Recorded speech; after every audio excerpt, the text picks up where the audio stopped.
Shalom Bapak Ibu yang diberkati Tuhan Yesus Kristus. Dalam anugerah kasih sayang dan berkat Tuhan bersama dengan saya Pendeta Dr. Hanas TTH dalam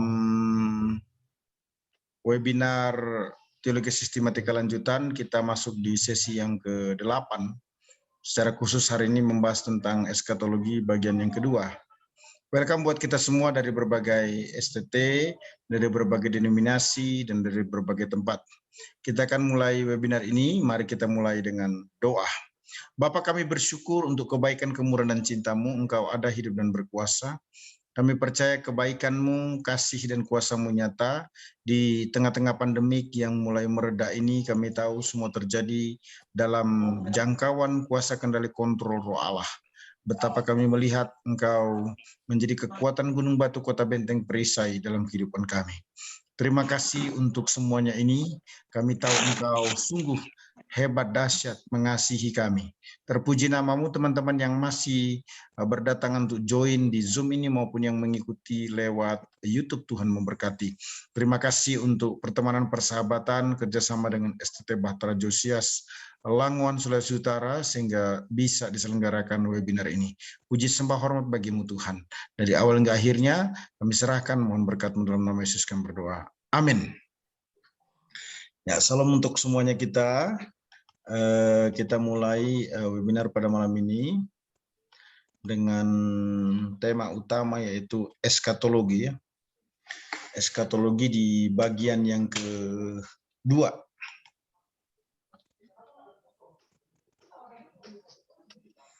Eskatologi ini bagian kedua. Kita percaya bahwa eskatologi yang merupakan klimak dari teologi sistematika ini akan membantu kita untuk melihat secara komprehensif tentang teologi sistematika. Ini merupakan pertemuan yang ke-8 sesi, maksud saya ini merupakan pertemuan ke-8 secara khusus tentang eskatologi. Ini merupakan sesi yang kedua ya.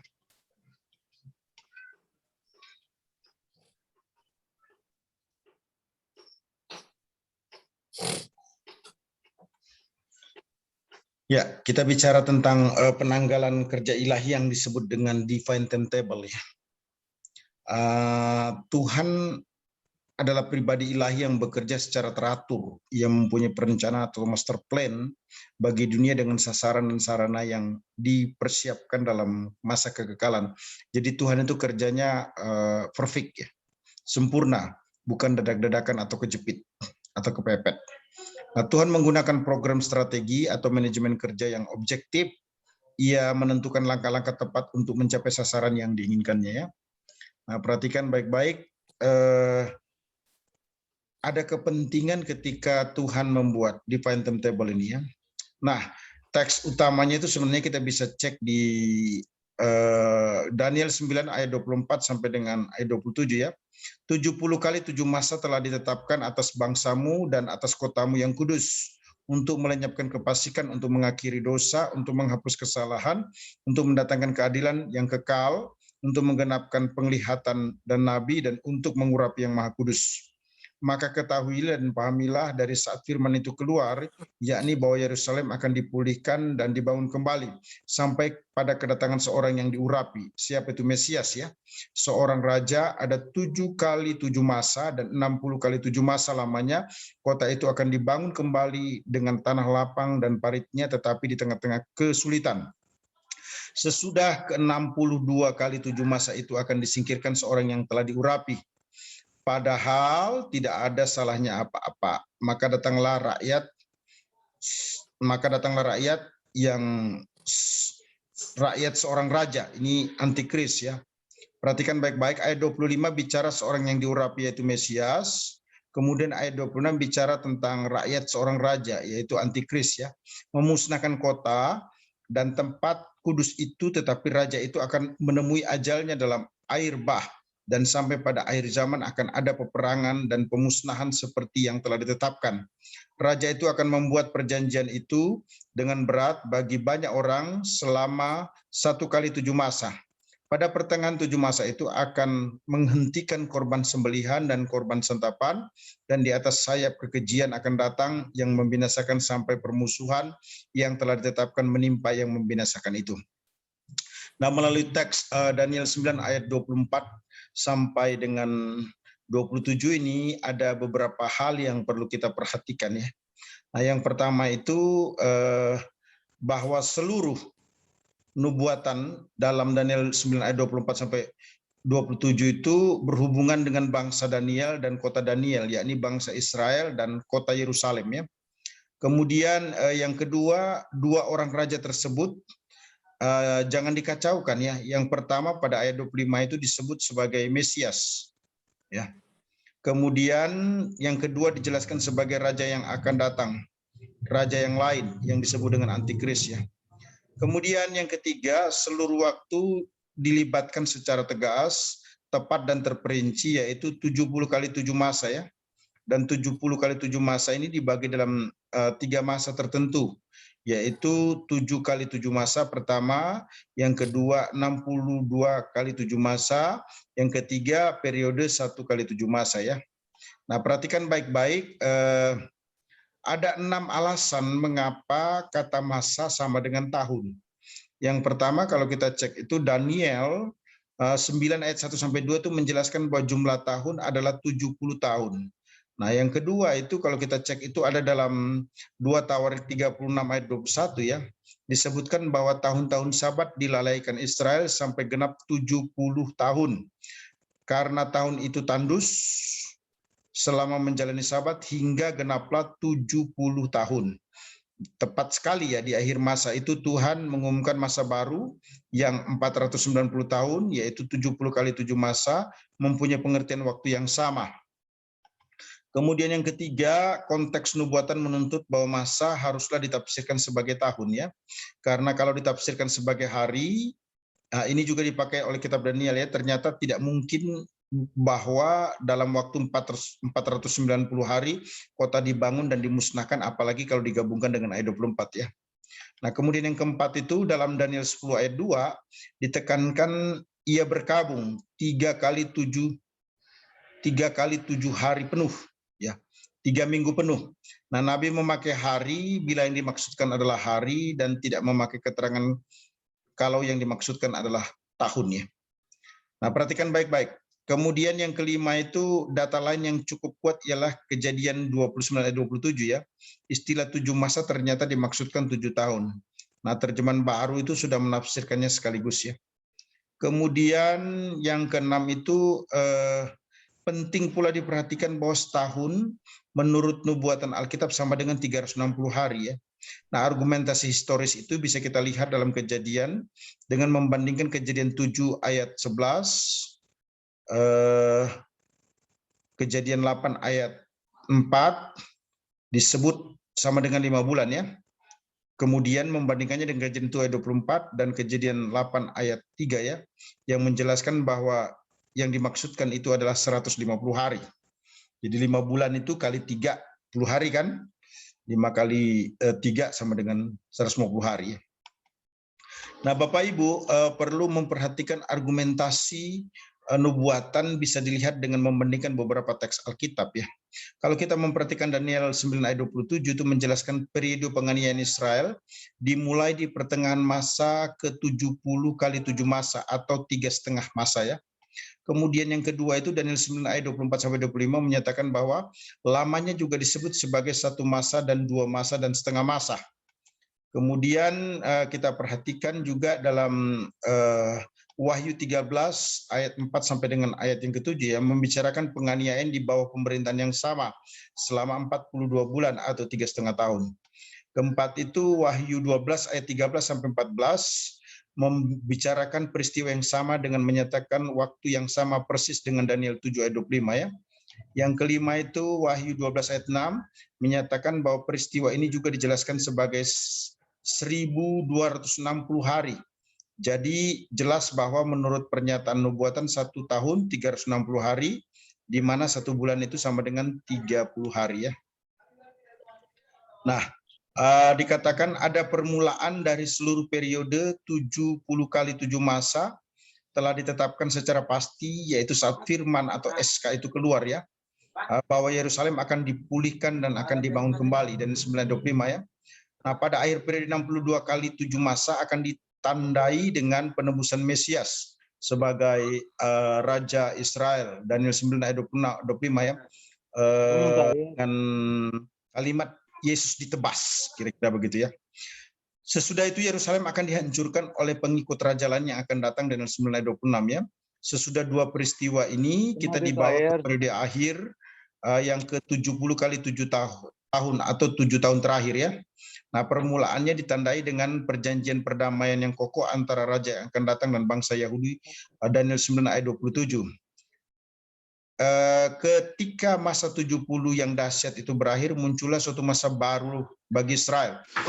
Itu bisa dicek dalam Daniel 2 ayat 24 ya, yaitu masa berkat besar yang tidak ada bandingnya dalam sejarah manusia yang manapun. Daniel 9 ayat 24 ya. Nah, permulaan 70 kali 7 masa itu dijelaskan ya, begitu nyata. Daniel 9 ayat 25 berkata, dari saat firman itu keluar, yakni bahwa Yerusalem akan dipulihkan dan dibangun kembali. Dalam Alkitab itu terdapat beberapa SK ya. Nah, 2 Tawarik 36 ayat 22-23, Esra 1 ayat 1-3, dikatakan SK Sirus kepada Ezra hanya bait Allah yang disebut ya. Kemudian Ezra 7 ayat 7 ada SK Artasastra, Ezra 6 ayat 3-8 ada SK Darius. Kemudian Nehemia 2 ayat 1-8 ada SK Artasasta kepada Nehemia, meliputi bukan saja pembangunan bait Allah tetapi juga kota ya, suatu izin baru yang cocok untuk nubuatan ya. Dan ini menjadi permulaan perhitungan tahun nubuatan dalam Daniel 9 ayat 24 sampai dengan 27. Nah, Daniel 9 ayat 24 itu menyebutkan 70 kali 7 masa. Hal ini berbicara tentang Israel dan kota Kudus ya. Jadi kata yang dimaksudkan 7 masa menunjuk kepada kesatuan 7 tahun, gampangnya begitu. Jadi 70 kali 7 masa itu adalah periode 490 tahun. Nah, menarik ya, Donald Chestam sebagai editor dari buku yang diterjemahkan Alkitab Penuntun Hidup Berkelimpahan menjelaskan ada 6 hal khusus yang terlaksana selama 490 tahun. Yang pertama itu suatu perdamaian bagi kepastikan akan diadakan, yang terlaksana dalam kematian Yesus yang mendamaikan. Yang kedua, dosa akan diakhiri seluruh Israel, yaitu kaum sisa akan kembali kepada Allah dalam kebenaran. Yang ketiga, kesalehan, mereka akan dihapuskan, yaitu pelanggaran nasional berupa ketidakpercayaan akan berhenti ya. Yang keempat, suatu perintah keadilan yang kekal akan didatangkan. Yang kelima, nubuat akan digenapi dan disempurnakan. Yang keenam, Yesus Kristus akan diurapi sebagai Raja. Nah, Daniel 9 ayat yang kelima itu menyebutkan 70 kali 7 masa dan 62 kali 7 masa ya, yaitu 483 tahun akan berlangsung saat pengumuman keputusan untuk membangun kembali Yerusalem dan kedatangan Mesias ya, yaitu seorang raja yang diurapi. Nah, ini sama dengan apa yang dijelaskan juga sebenarnya oleh J. Sidlow Baxter ya, yang menyatakan adapun satu-satunya perintah dalam sejarah untuk membangun kembali kota Yerusalem ialah perintah yang dikeluarkan oleh Raja Artasasta atas permohonan Nehemia. Utuslah aku ke Yehuda, ke kota pekuburan nenek moyangku, supaya aku membangunnya kembali. Nah, mengenai tahunnya diterangkan itu oleh Nehemia, yaitu pada bulan Nisan tahun ke-20 pemerintahan Raja Artasasta, Nehemia 2 ayat 1 ya. Jadi ini yang menjadi pangkal permulaan jangka waktu yang 483 tahun, yaitu bulan Nisan tahun 445 sebelum Masehi.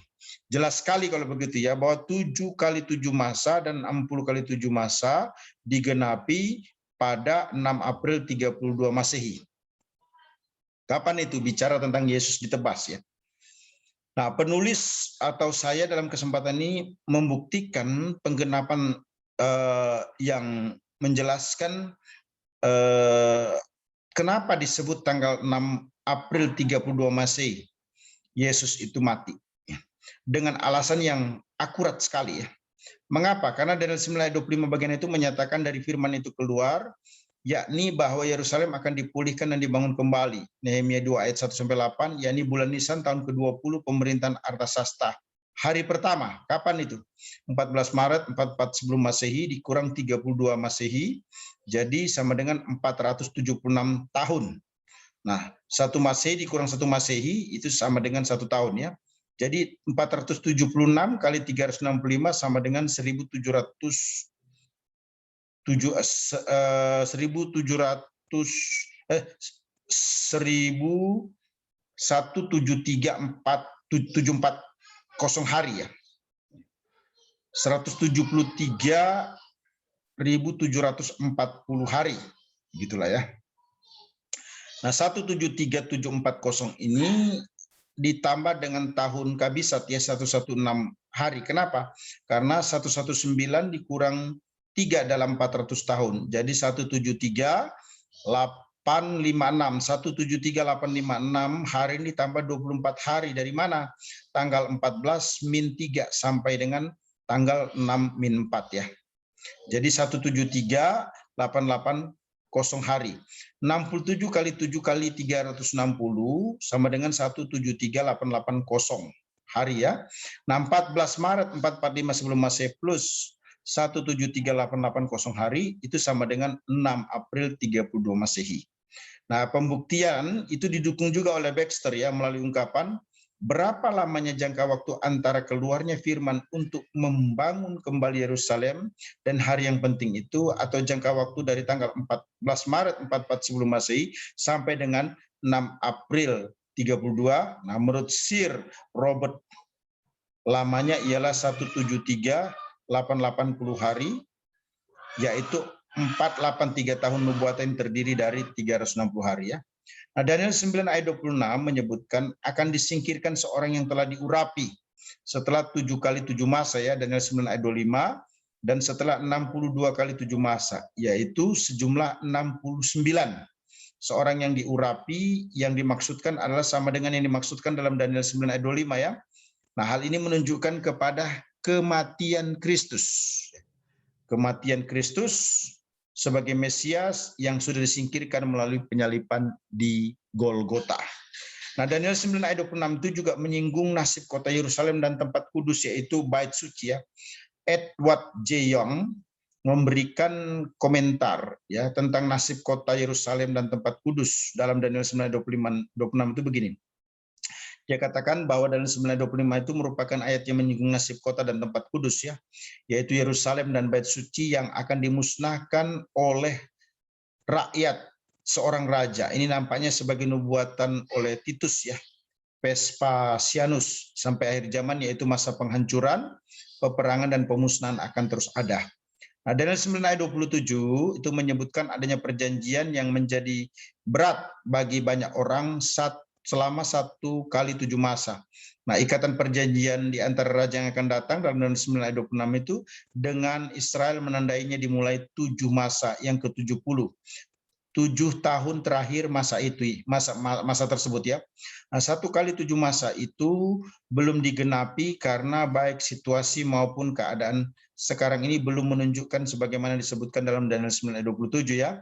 Nah, Baxter menjelaskan alasan tersebut karena bagaimanapun minggu ke-70 itu masih akan terjadi kelak antara masa Al-Masih dihapuskan dan minggu ke-70 terdapat zaman gereja. Ya. Nah, dahulu telah dikatakan bahwa zaman gereja dewasa ini tidaklah merupakan pokok yang dinyatakan langsung dengan nubuatan-nubuatan dalam perjanjian lama. Zaman gereja itu merupakan misteri ya, misterian atau rahasia ya, yang tersembunyi di dalam Allah. Nah, beberapa zaman lamanya kalau kita perhatikan Efesus 3 ayat 9 ya. Nah, dalam kitab perjanjian lama berulang-ulang terdapat berita mengenai kedatangan Al-Masih, baik kedatangan yang pertama maupun kedatangan yang kedua. Tetapi tentang adanya suatu zaman gereja yang datang menyelingi antara kedua peristiwa itu ya. Nah, kitab perjanjian lama itu tidak menyinggungnya. Dalam Daniel 9 ayat 27 juga menyatakan kebencian akan datang membinasakan ya. Yesus mengacu kepada penglihatan Daniel ketika menyatakan, jadi apabila kamu melihat pembinasa keji berdiri di tempat kudus, menurut firman yang disampaikan oleh Nabi Daniel, para pembaca hendaklah memperhatikan ya. Nah, memperhatikan penjelasan itu kita ketahui bahwa penanggalan kerja ilahi ini sangat terkait dengan yang namanya kedatangan Tuhan atau rapture ya. Nah, kita perhatikan waktu kedatangan Tuhan itu yang tidak boleh dilupakan pertama harus dikorelasikan dengan Daniel 9 ayat 24 sampai dengan 27 ya. Firman Tuhan dalam Daniel 9:24 itu menyebut 7 kali 7 masa, 60 kali 7 digenapi pada tanggal 6 April 32 sebelum Masehi ya. Nah, J. Sidlow Baxter itu memberikan penguatan sebagaimana yang saya jelaskan tadi ya. Nah, Daniel 9 ayat 26 menyatakan ke 62 kali 7 masa itu akan disingkirkan seorang yang telah diurapi. Artinya sama dengan ayat 25, yaitu seorang yang diurapi, seorang raja, menunjuk kepada Mesias yang sudah disingkirkan melalui penyaliban Yesus Kristus di Golgota ya. Nah, Daniel 9 ayat 27 itu menyatakan raja itu akan membuat perjanjian itu menjadi berat bagi banyak orang selama 1 kali 7 masa. Artinya 7 masa dari yang ke-70 ya. Jadi 69 masa Daniel telah digenapi, sedangkan awal dari 1 kali 7 masa adalah bagian akhir dari Daniel 9 ayat 24 sampai 27 ya. Namun sebelum berlangsung 1 kali 7 masa, maka gereja atau orang-orang salehnya terlebih dahulu diangkat. Kemudian waktu kedatangan Tuhan dikorelasikan juga dengan Wahyu 3 ayat 10, pasal 6 ayat 17, 1 Tesalonika 1 ayat 10, pasal 5 ayat 9 ya. Wahyu 3 ayat 10 berkata, karena engkau menuruti firman-Ku untuk tekun menantikan Aku, maka Aku pun akan melindungi engkau dari hari pencobaan yang akan datang atas seluruh dunia untuk mencobai mereka yang diam di bumi ya. Wahyu 6 ayat 17 berkata, sebab sudah tiba hari besar, murka mereka dan siapakah yang dapat bertahan. 1 Tesalonika 1 ayat 10 berkata, dan untuk menantikan kedatangan anaknya dari sorga yang telah dibangkitkannya dari antara orang mati, yaitu Mesias, yaitu Yesus maksudnya ya, yang menyelamatkan kita dari murka yang akan datang. Nah, 1 Tesalonika 5 ayat 9, karena Allah tidak menetapkan kita untuk ditimpa murka, tetapi untuk beroleh keselamatan oleh Yesus Kristus Tuhan kita. Nah, kalau kita memperhatikan Wahyu 3 ayat 10 yang menggunakan ungkapan Aku pun akan melindungi engkau, Wahyu 6 ayat 17 yang menggunakan ungkapan siapakah yang dapat bertahan ketika terjadi kesusahan besar atau tribulasi, 1 Tesalonika 1 ayat 10 yang menggunakan ungkapan menyelamatkan kita dari murka yang akan datang, dan 1 Tesalonika 5 ayat 9 menggunakan ungkapan Allah tidak menetapkan kita untuk ditimpa murka. Nah, ungkapan-ungkapan Alkitab yang dijelaskan itu mempertegas atau memberikan penguatan bahwa gereja yang adalah tubuh Kristus tidak akan mengalami murka Allah atau tribulasi, sehingga position kita itu pre-tribulation view. Itu tepat sesuai Alkitab. Nah, rapture merupakan satu peristiwa yang mengubah keberadaan dari tidak kekal menjadi kekal, dan tubuh fana menjadi tidak fana atau surgawi ya. Nah, pernyataan posisi pre-tribulation view itu juga diperkuat dalam skripsi saya ya. Skripsi saya ataupun juga tulisan saya ketika saya menyelesaikan program sarjana ya. Pernyataan saya begini dalam halaman 97 sampai dengan 98. Teori pengangkatan gereja sebagian ditolak karena pengangkatan gereja adalah bukti penebusan yang didasarkan pada kasih Allah, bukan pekerjaan manusia. Saya ulangi, teori pengangkatan gereja sebagian ditolak karena pengangkatan gereja adalah bukti penebusan yang didasarkan pada kasih Allah, bukan pekerjaan manusia. 1 Korintus 15:1 ya. Yang kedua, teori pengangkatan gereja di tengah-tengah kesusahan besar ditolak karena membenarkan bahwa gereja akan luput dari masa kesukaran besar dan merusak pemikiran dengan membentuk kronologi penetapan waktu, yaitu pengangkatan dan kedatangan Kristus kedua kali. Nah, teori pengangkatan gereja sesudah kesusahan besar juga ditolak. Jadi yang ditolak itu pengangkatan gereja sebagian, pengangkatan gereja di tengah-tengah kesusahan, dan pengangkatan gereja sesudah kesusahan besar. Karena pengangkatan itu membuka masa kesusahan besar, sedangkan kedatangan Kristus kedua kali mengakhiri masa kesusahan. Kedatangan Kristus di angkasa terjadi seperti pencuri bagi orang yang tidak berjaga-jaga dan tidak menunggu kedatangannya ya. Namun bagi orang-orang salehnya, kedatangan Kristus di angkasa adalah pengharapan yang dinantikan. Orang-orang salehnya tetap berjaga-jaga dan siap sedia menyambut kedatangannya di angkasa. Jadi jelas ya Bapak Ibu bahwa posisi pre-tribulation view itu lebih cocok jika dibandingkan dengan pandangan lainnya terkait dengan pengangkatan gereja ya.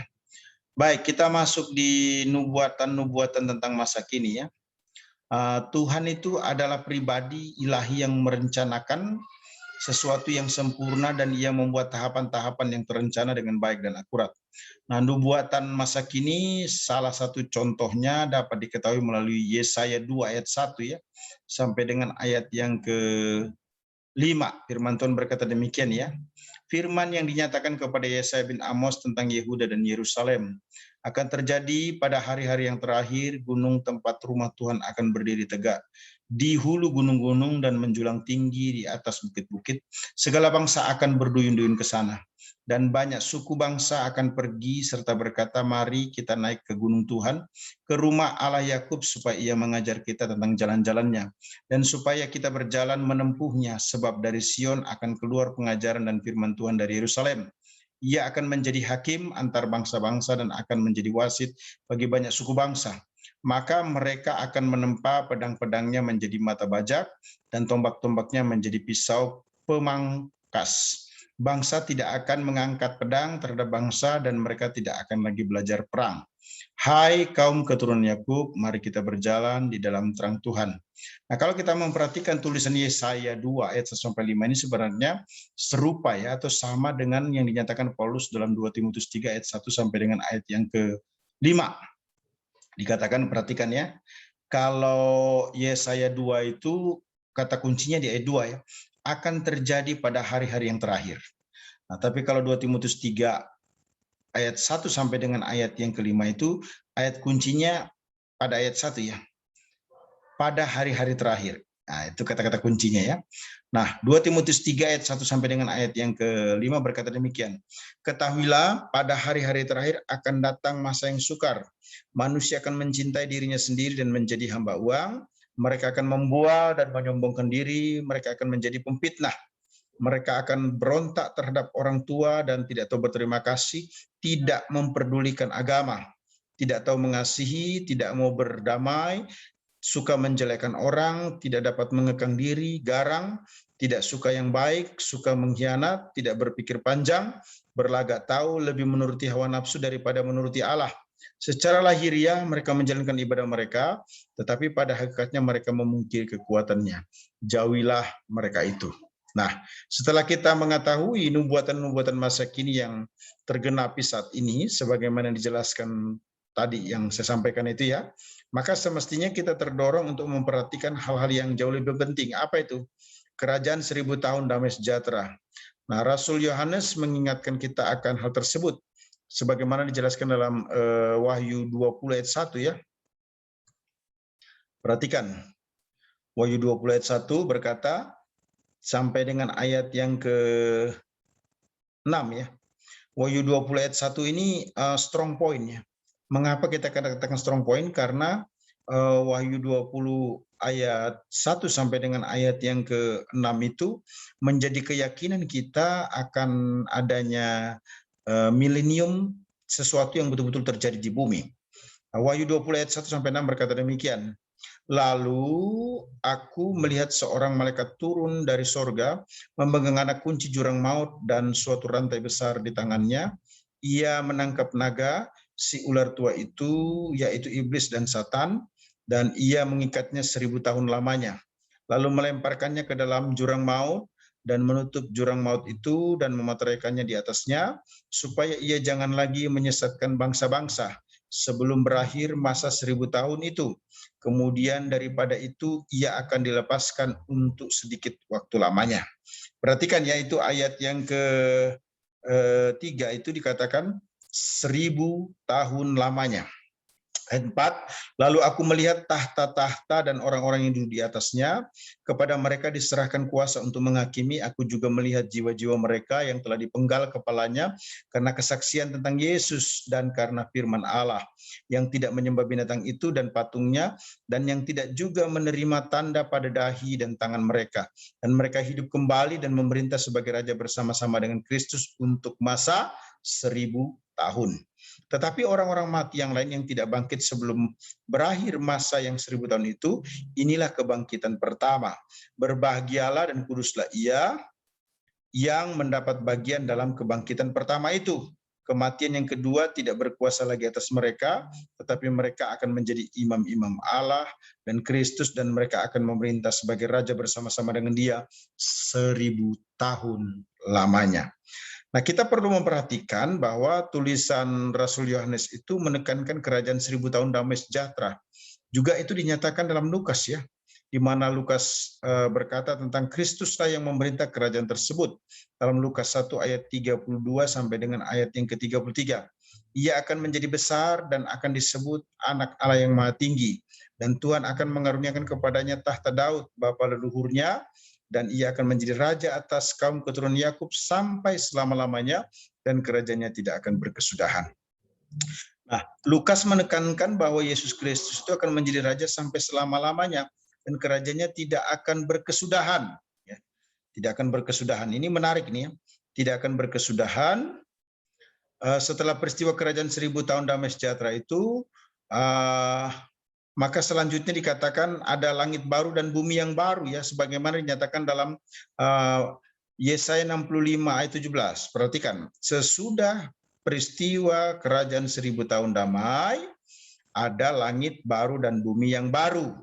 Yesaya 65 ayat 17 berkata, sebab sesungguhnya aku menciptakan langit dan bumi yang baru, hal-hal yang dahulu tidak akan diingat lagi dan tidak akan pernah timbul di dalam hati. Jadi langit baru dan bumi yang baru itu kalau kita perhatikan berdasarkan Yesaya 65 ayat 17 dan kronologi tentang milenium, sesungguhnya langit dan bumi yang baru itu bukan kerajaan 1000 tahun.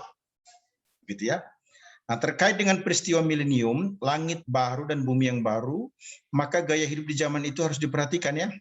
Paulus begitu serius mengingatkan kepada orang percaya di masa kini agar tidak menjalani kehidupan yang duniawi, melainkan menunjukkan perilaku yang berbudi sebagai menyatakan dalam Roma 12 ayat 12 ya. Roma 12 ayat kedua ya.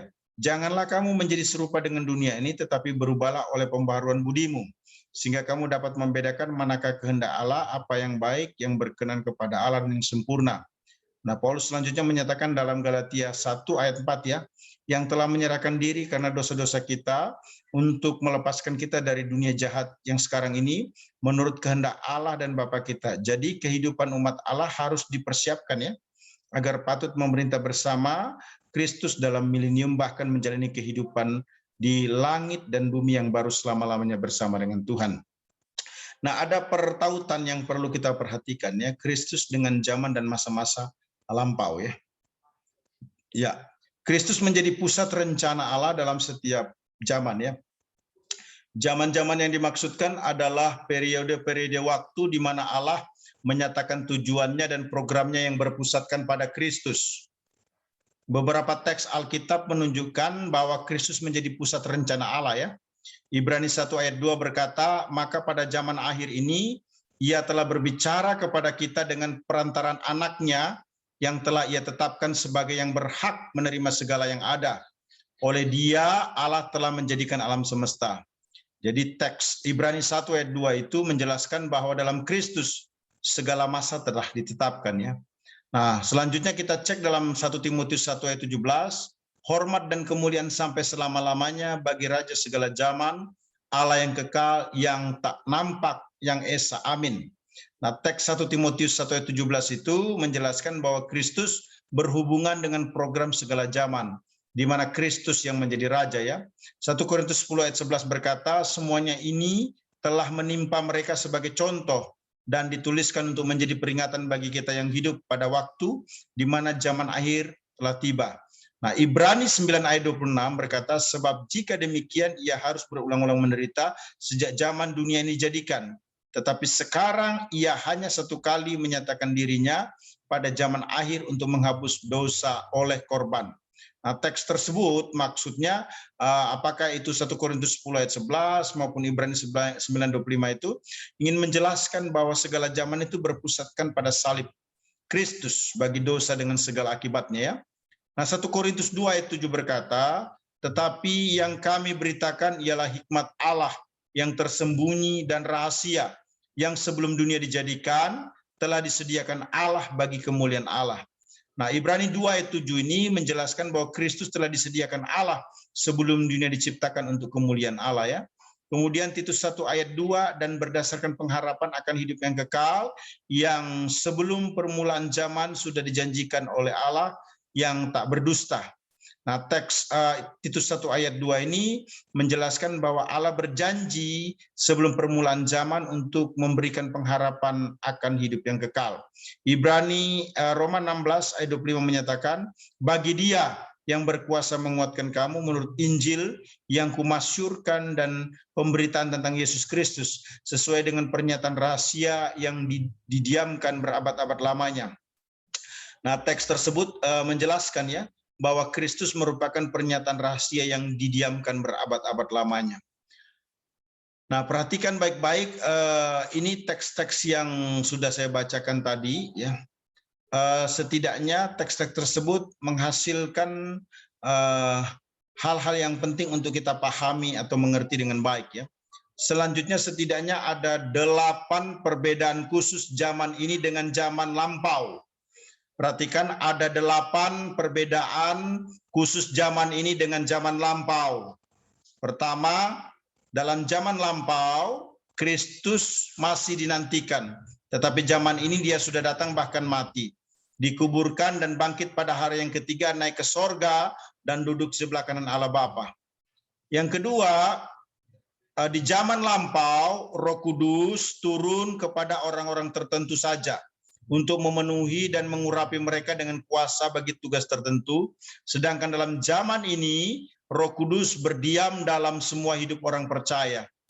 Kemudian yang ketiga, di zaman lampau kabar baik itu diproklamirkan sebagai sesuatu yang akan datang, namun di zaman ini diproklamirkan sebagai sesuatu yang sudah terjadi. Yang keempat, di zaman lampau wahyu Allah belum lengkap sebab Kristus belum datang. Nah, di zaman ini Kristus telah datang menyatakan diri sebagai pribadi ilahi ya, atau menyatakan Bapa. Bukan berarti Yesus itu adalah Bapa ya. Yang kelima, di zaman ini ditandai oleh sikap anti-monistik, anti penyatuan kepada Allah dan Mesiasnya ya, sehingga disebut zaman jahat, suatu panggilan yang telah diberikan di zaman lampau ya. Yang keenam, di zaman ini tentunya berada di bawah dominasi setan ya, dan kaki tangannya secara unik dan dengan cara yang luar biasa untuk menjangkau, artinya untuk mencari pengikutnya. Yang ketujuh, bangsa Israel itu telah disingkirkan sebagai sarana khusus rencana Allah dan tidak dapat mengharapkan penggenapan perjanjian kepadanya akan dipenuhi di zaman ini. Kedelapan, fakta menetapkan bahwa di zaman ini berbeda dari zaman-zaman yang sebelumnya ya. Nah, selanjutnya kita perhatikan tujuan dari zaman kini itu apa sih sebenarnya? Zaman perjanjian lama Allah memiliki tujuan bagi Israel. Allah mengikatkan diri sendiri dalam perjanjian tersebut, namun belum dipenuhi oleh karena penolakan Israel atas Mesias ya, juru selamat. Nah, Yesus Kristus telah disalibkan, suatu program yang sebelumnya bersifat misteri. Penyaliban Kristus merupakan sarana Allah untuk keselamatan ya. Nah, pilihan Allah itu telah menetapkan suatu program baru di zaman ini yang disebut orang percaya atau gereja atau tubuh Kristus, sebagaimana dinyatakan oleh Paulus dalam Efesus 1:22 ya. Dan segala sesuatu telah diletakkan di bawah kaki Kristus dan Dia telah diberikannya kepada jemaat sebagai kepala dari segala yang ada. Ayat 23, jemaat yang adalah tubuhnya yaitu kepenuhan Dia yang memenuhi semua dan segala sesuatu ya. Nah, perhatikan hubungan Kristus dengan jemaat itu dilukiskan hubungan antara mempelai perempuan dengan mempelai laki-laki atau hubungan suami istri ya. Efesus 5 ayat 25, 27 ya, dan 32 ya, dijelaskan begini. Hai suami, kasihilah istrimu sebagaimana Kristus telah mengasihi jemaat dan telah menyerahkan dirinya baginya. Ayat 26, untuk menguduskannya sesudah Ia menyucikannya dengan memandikannya dengan air dan firman. 27, supaya dengan demikian Ia menempatkan jemaat di hadapannya dengan cemerlang, tanpa cacat atau kerut atau yang serupa itu, tetapi supaya jemaat kudus dan tidak bercelah. Ayat 32, ya rahasia ini besar, tetapi yang aku maksudkan ialah hubungan Kristus dan jemaat. Kemudian hubungan antar carang-carang dari pokok anggur yang benar. Yohanes 15 ayat 1 ya sampai dengan ayat 6 menjelaskan hal tersebut. Akulah pokok anggur yang benar dan Bapakkulah pengusahanya ya. Setiap ranting padaku yang tidak berbuah dipotongnya, dan setiap ranting yang berbuah dibersihkannya supaya ia lebih banyak berbuah. Kamu memang sudah bersih karena firman yang telah kukatakan kepadamu. Tinggallah di dalam aku dan aku di dalam kamu, sama seperti ranting tidak dapat berbuah dari dirinya sendiri kalau ia tidak tinggal pada pokok anggur. Demikian juga kamu tidak berbuah jikalau kamu tidak tinggal di dalam aku. Akulah pokok anggur dan kamulah ranting-rantingnya. Barang siapa tinggal di dalam aku dan aku di dalam dia, ia berbuah banyak. Sebab di luar aku kamu tidak dapat berbuat apa-apa. Barang siapa tidak tinggal dalam aku, ia dibuang keluar seperti ranting dan menjadi kering. Kemudian dikumpulkan orang dan dicampakkan ke dalam api lalu dibakar. Jikalau kamu tinggal dalam aku dan firmanku tinggal dalam kamu, mintalah apa saja yang kamu kehendaki dan kamu akan menerimanya. Yang ketiga, hubungan antara gembala dan domba-domba yang digembalakan, Yohanes 10 ayat 11 sampai dengan ayat 17.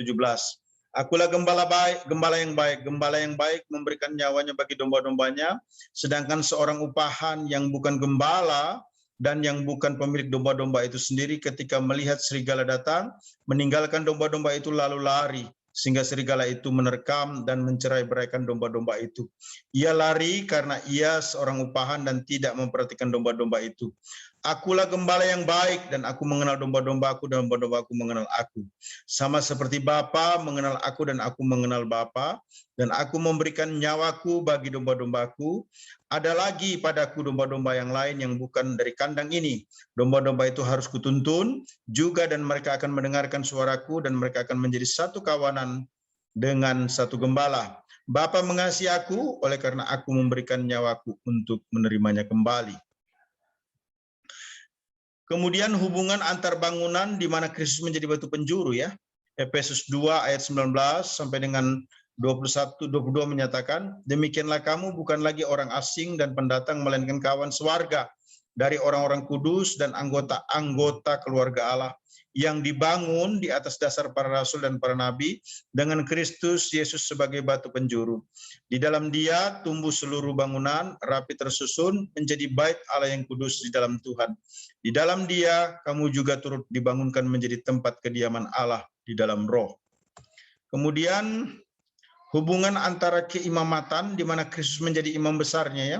1 Petrus 2 ayat yang ke-5 sampai dengan ayat yang ke-10.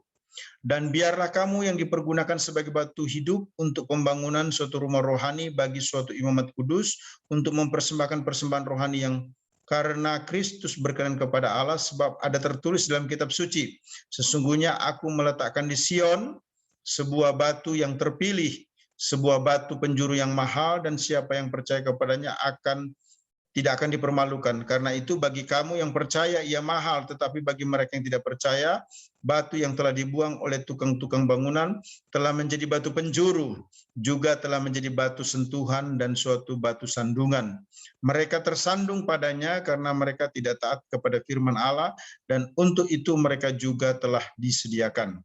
Tetapi kamulah bangsa yang terpilih, imamat yang rajani, bangsa yang kudus, umat kepunyaan Allah sendiri, supaya kamu memberitakan perbuatan-perbuatan yang besar dari Dia, yang telah memanggil kamu keluar dari kegelapan kepada terangnya yang ajaib. Kamu yang dahulu bukan umat Allah, tetapi yang sekarang telah menjadi umat-Nya, yang dahulu tidak dikasihani, tetapi yang sekarang telah beroleh belas kasihan. Kemudian hubungan antara ciptaan baru di mana Kristus adalah kepala dan buah sulung.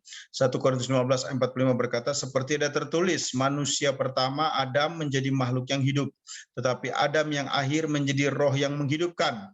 2 Korintus 5 ayat 17 berkata, jadi siapa yang dalam Kristus ia adalah ciptaan yang baru, yang lama sudah berlalu, sesungguhnya yang baru sudah datang. Nah, tujuan utama program baru ini adalah pemberitaan Injil ya, jangan lupa itu. Tujuan panggilan atau pilihan Allah terhadap gereja adalah untuk menyatakan anugerah yang tidak terbatas yang dapat dilakukan dengan melaksanakan Great Commission atau yang disebut dengan amanat agung. Nah, kita perhatikan sifat zaman kini ya. Sifat zaman kini ini adalah suatu masa yang telah berabad-abad dirahasiakan bagi umat Allah dalam zaman perjanjian lama. Rahasia yang dimaksudkan itu adalah rahasia Allah sebagaimana dijelaskan dalam Kolose 1 ayat 24 sampai dengan ayat 27 ya. Sekarang aku bersukaria bahwa aku boleh menderita karena kamu dan menggenapkan dalam dagingku apa yang kurang pada penderitaan Kristus untuk tubuhnya yaitu jemaat.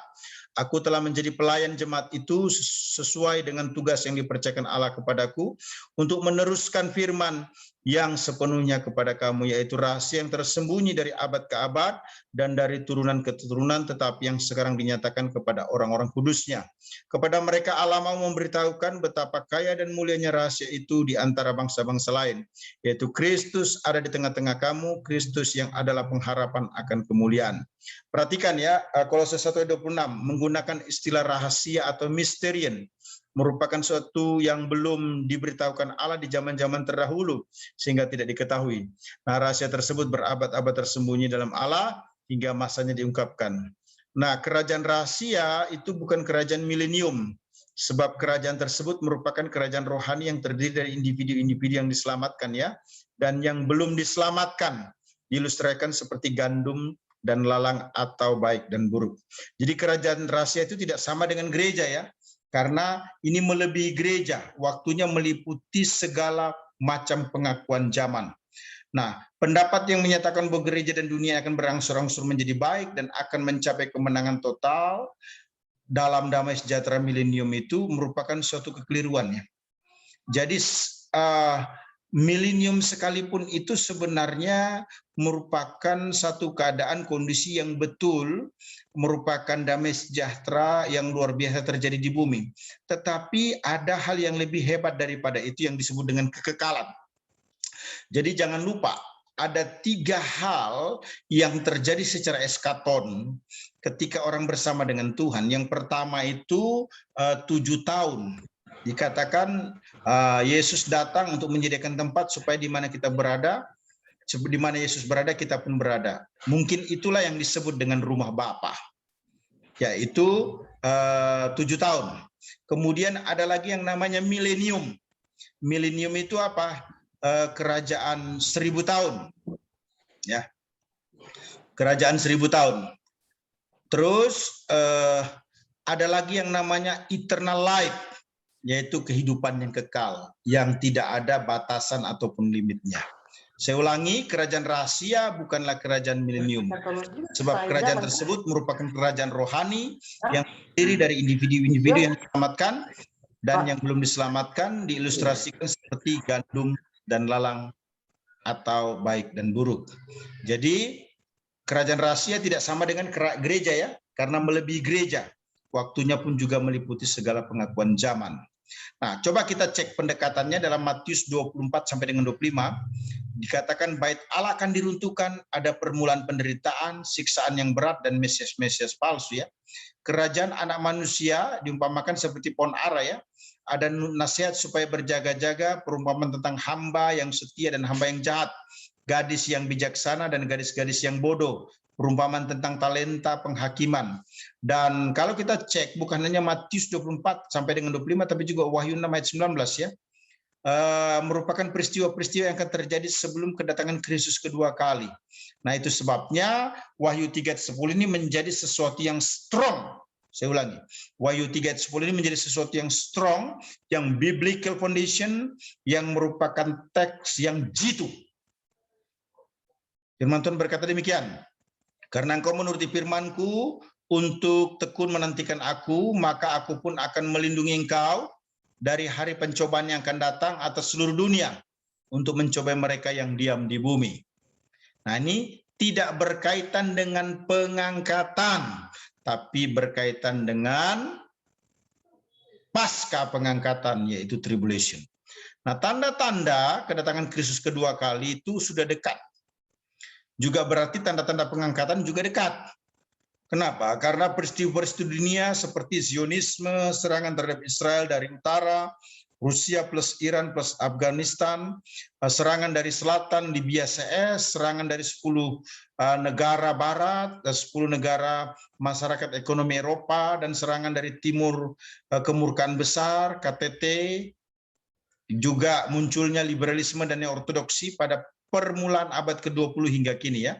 Nah, perlu diketahui bahwa tingkat kemurtadan dari ajaran-ajaran kita itu semakin meningkat sejak abad ketiga oleh Kaisar Konstantin ya. Ada penyangkalan kedatangan kedua kali pada abad pertengahan, di mana penyangkalan keselamatan karena anugerah saja dan upacara agamis sebagai medium keselamatan itu mulai populer ya. Nah, pada abad ke-15 gereja mulai kembali kepada Alkitab, namun terjadi penyimpangan yang merajalela karena adanya periode yang disebut enlightenment ya, pencerahan yang meninggalkan akal manusia dan menekankan pengalaman mistis. Nah, abad 20 hingga kini itu gereja setan bermunculan dan komunitas LGBT semakin berkembang. Alkitab tidak lagi dipahami adalah kebenaran mutlak yang bersumber dari Allah, tidak mengandung kesalahan sedikit pun, tetapi dipahami sebagai informasi dan pengetahuan saja ya, yang tentunya kebenarannya tidak bersifat absolut lagi. Nah, kelahiran Yesus Kristus dari perawan Maria itu diragukan. Kristus dikatakan berkurang keilahiannya, kebangkitan Kristus hanya bersifat spiritual, alegoris ya, bukan literal, asas penghakiman mulai diragukan, keberadaan sorga dan neraka mulai diragukan, bidat bermunculan, praktek okultisme, dan praktek okultisme yang terselubung masuk ke dalam gereja, yang kadang-kala gereja tidak sadari itu ya. Nah, tanda-tanda tersebut menjadi petanda dari kedatangan Kristus kedua kali. Paulus dan Petrus memberikan peringatan akan hal tersebut ya. Perhatikan apa yang dikatakan Paulus dalam 1 Timotius 4 ayat yang pertama sampai dengan ayat yang ketiga. Tetapi Roh dengan tegas mengatakan bahwa di waktu-waktu kemudian akan ada orang yang akan murtad lalu mengikuti roh-roh penyesat dan ajaran-ajaran setan. Oleh tipu daya pendusta-pendusta yang hati nuraninya memakai cap mereka. Mereka itu melarang orang kawin, melarang orang makan makanan yang diciptakan Allah supaya dengan pengucapan syukur dimakan oleh orang yang percaya dan yang telah mengenal kebenaran. Nah, Petrus juga menegaskan dalam 2 Petrus 2 ayat 1-3, ayat 10, ayat 12-15, ayat 18, 19, dan 22 ya. Berkata demikian, sebagaimana nabi palsu dahulu tampil di tengah-tengah umat Allah, demikian pula di antara kamu akan ada guru-guru palsu. Mereka akan memasukkan pengajaran-pengajaran sesat yang membinasakan, bahkan mereka akan menyangkal penguasa yang telah menerobos mereka, dan dengan jalan demikian segera mendatangkan kebinasaan atas diri mereka. Nah, banyak orang akan mengikuti cara hidup mereka yang dikuasai hawa nafsu, dan karena mereka jalan benar akan dihujat ya. Dan karena serakahnya guru-guru palsu itu akan berusaha mencari untung darimu dengan cerita-cerita isapan jempol mereka. Tetapi untuk perbuatan mereka itu hukuman telah lama tersedia dan kebinasaan tidak akan tertunda. Terutama mereka yang menuruti hawa nafsunya karena ingin mencemarkan diri dan menghina yang menuruti hawa nafsunya karena ingin mencemarkan diri dan menghina pemerintahan Allah. Mereka begitu berani dan angkuh sehingga tidak segan-segan menghujat kemuliaan. Ayat 12, tetapi mereka itu sama dengan hewan yang tidak berakal budi. Perhatikan. Sama dengan binatang yang hanya dilahirkan untuk ditangkap dan dimusnahkan.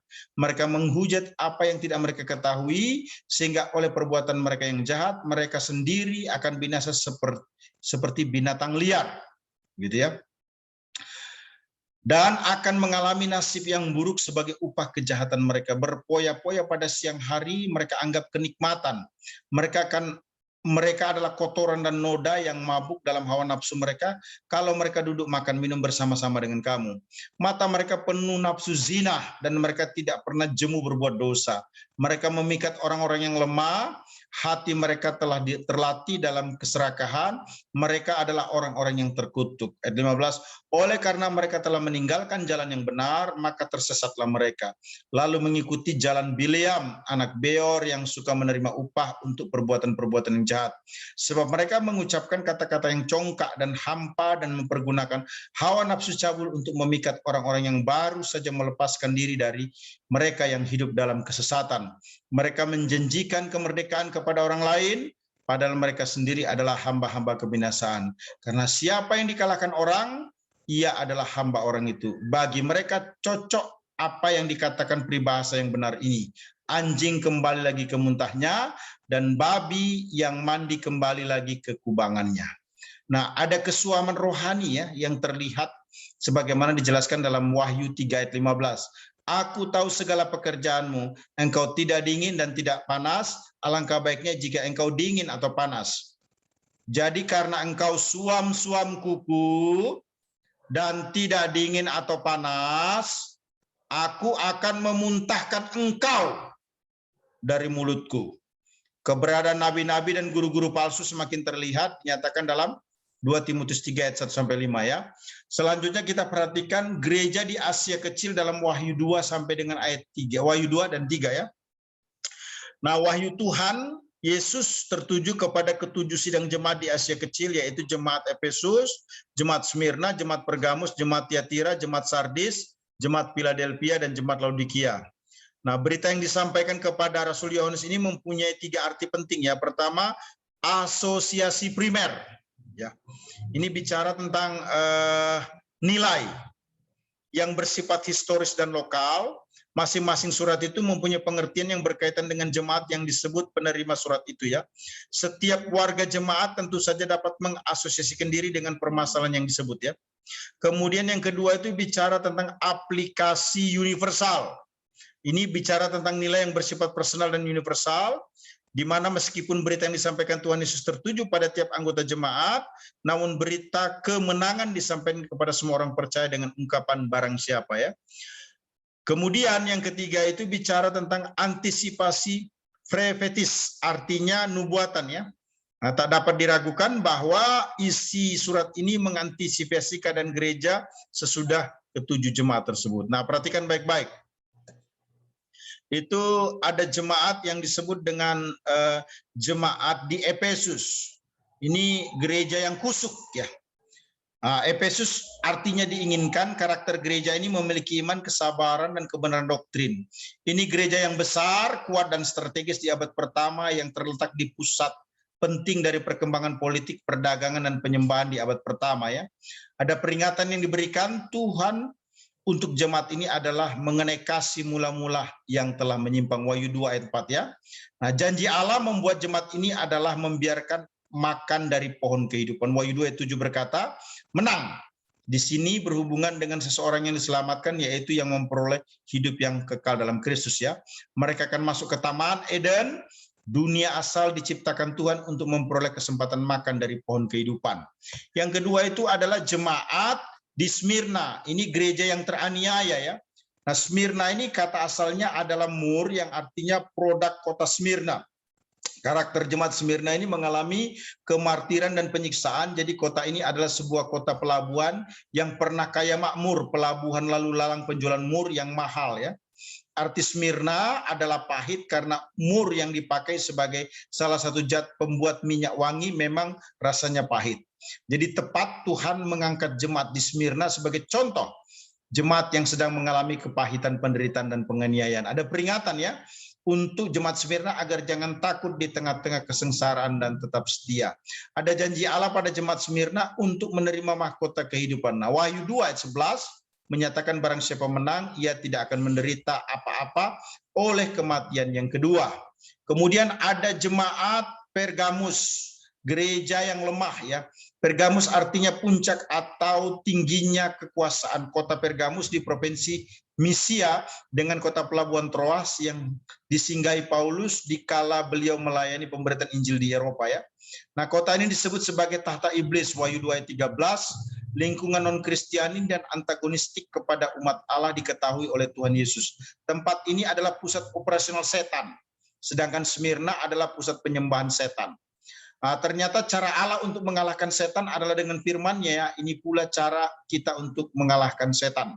Dan dengan cara ini pula setan akan dikalahkan di akhir zaman melalui firman Allah dan pedang roh. Peringatan kepada jemaat Pergamus karena berpegang pada ajaran-ajaran palsu ya. Ada janji Allah pada jemaat ini ya.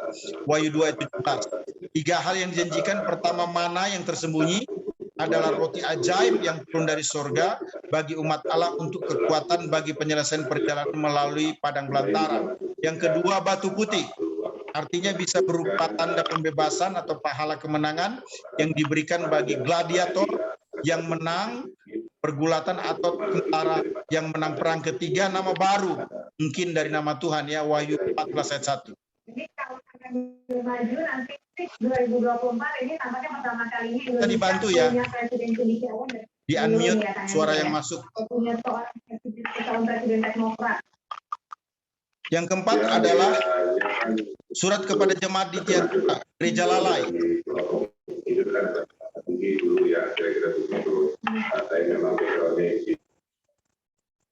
Terima kasih.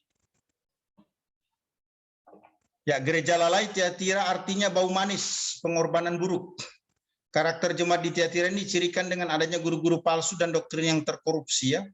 Kota Tiatira lebih kecil dan dari ketiga kota terdahulunya ya.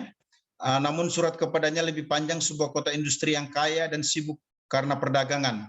Ada peringatan ya untuk jemaat Tiatira agar jemaat Tiatira ini yang melakukan perbuatan zina namun setia untuk berpuasa hingga kedatangan Kristus. Tuhan membuat jemaat ini setia dan memiliki iman yang teguh, sangat penting untuk bertahan sampai kedatangan Kristus ya. Jemaat diberikan dorongan untuk melanjutkan tugas dengan tabah sampai Maranatha. Ada janji Allah untuk memberikan kuasa atas bangsa-bangsa ya. Wahyu 2 ayat 26 sampai dengan ayat yang ke-27. Itu bicara tentang jemaat Tiatira ya. Baik. Kemudian ada penjelasan selanjutnya terkait dengan jemaat di Sardis. Ya. Jemaat di Sardis, perhatikan. Ini gereja yang tak berdaya. Sardis artinya pangeran sukacita. Karakter jemaat Sardis ini ditunjukkan dengan iman yang sekarat dan ritualisme ya. Sardis adalah kota kaya, temperatur sejuk dan istana indah menjadi pusat atraksi ya. Arti nama kota ini dia yang lupa. Pendirinya kemungkinan besar adalah Rasul Yohanes, Uskup Melito yang terkenal pada abad yang kedua ya. Ada peringatan kepada jemaat Sardis yang tampaknya hidup tetapi sesungguhnya sekarat ya. Dan melakukan pekerjaan yang tidak sempurna. Kedatangan Kristus digunakan sebagai peringatan agar hidup tak bercacat, tak cemar ya. Dikatakan berjagalah karena kedatangan Kristus akan terjadi secara tiba-tiba.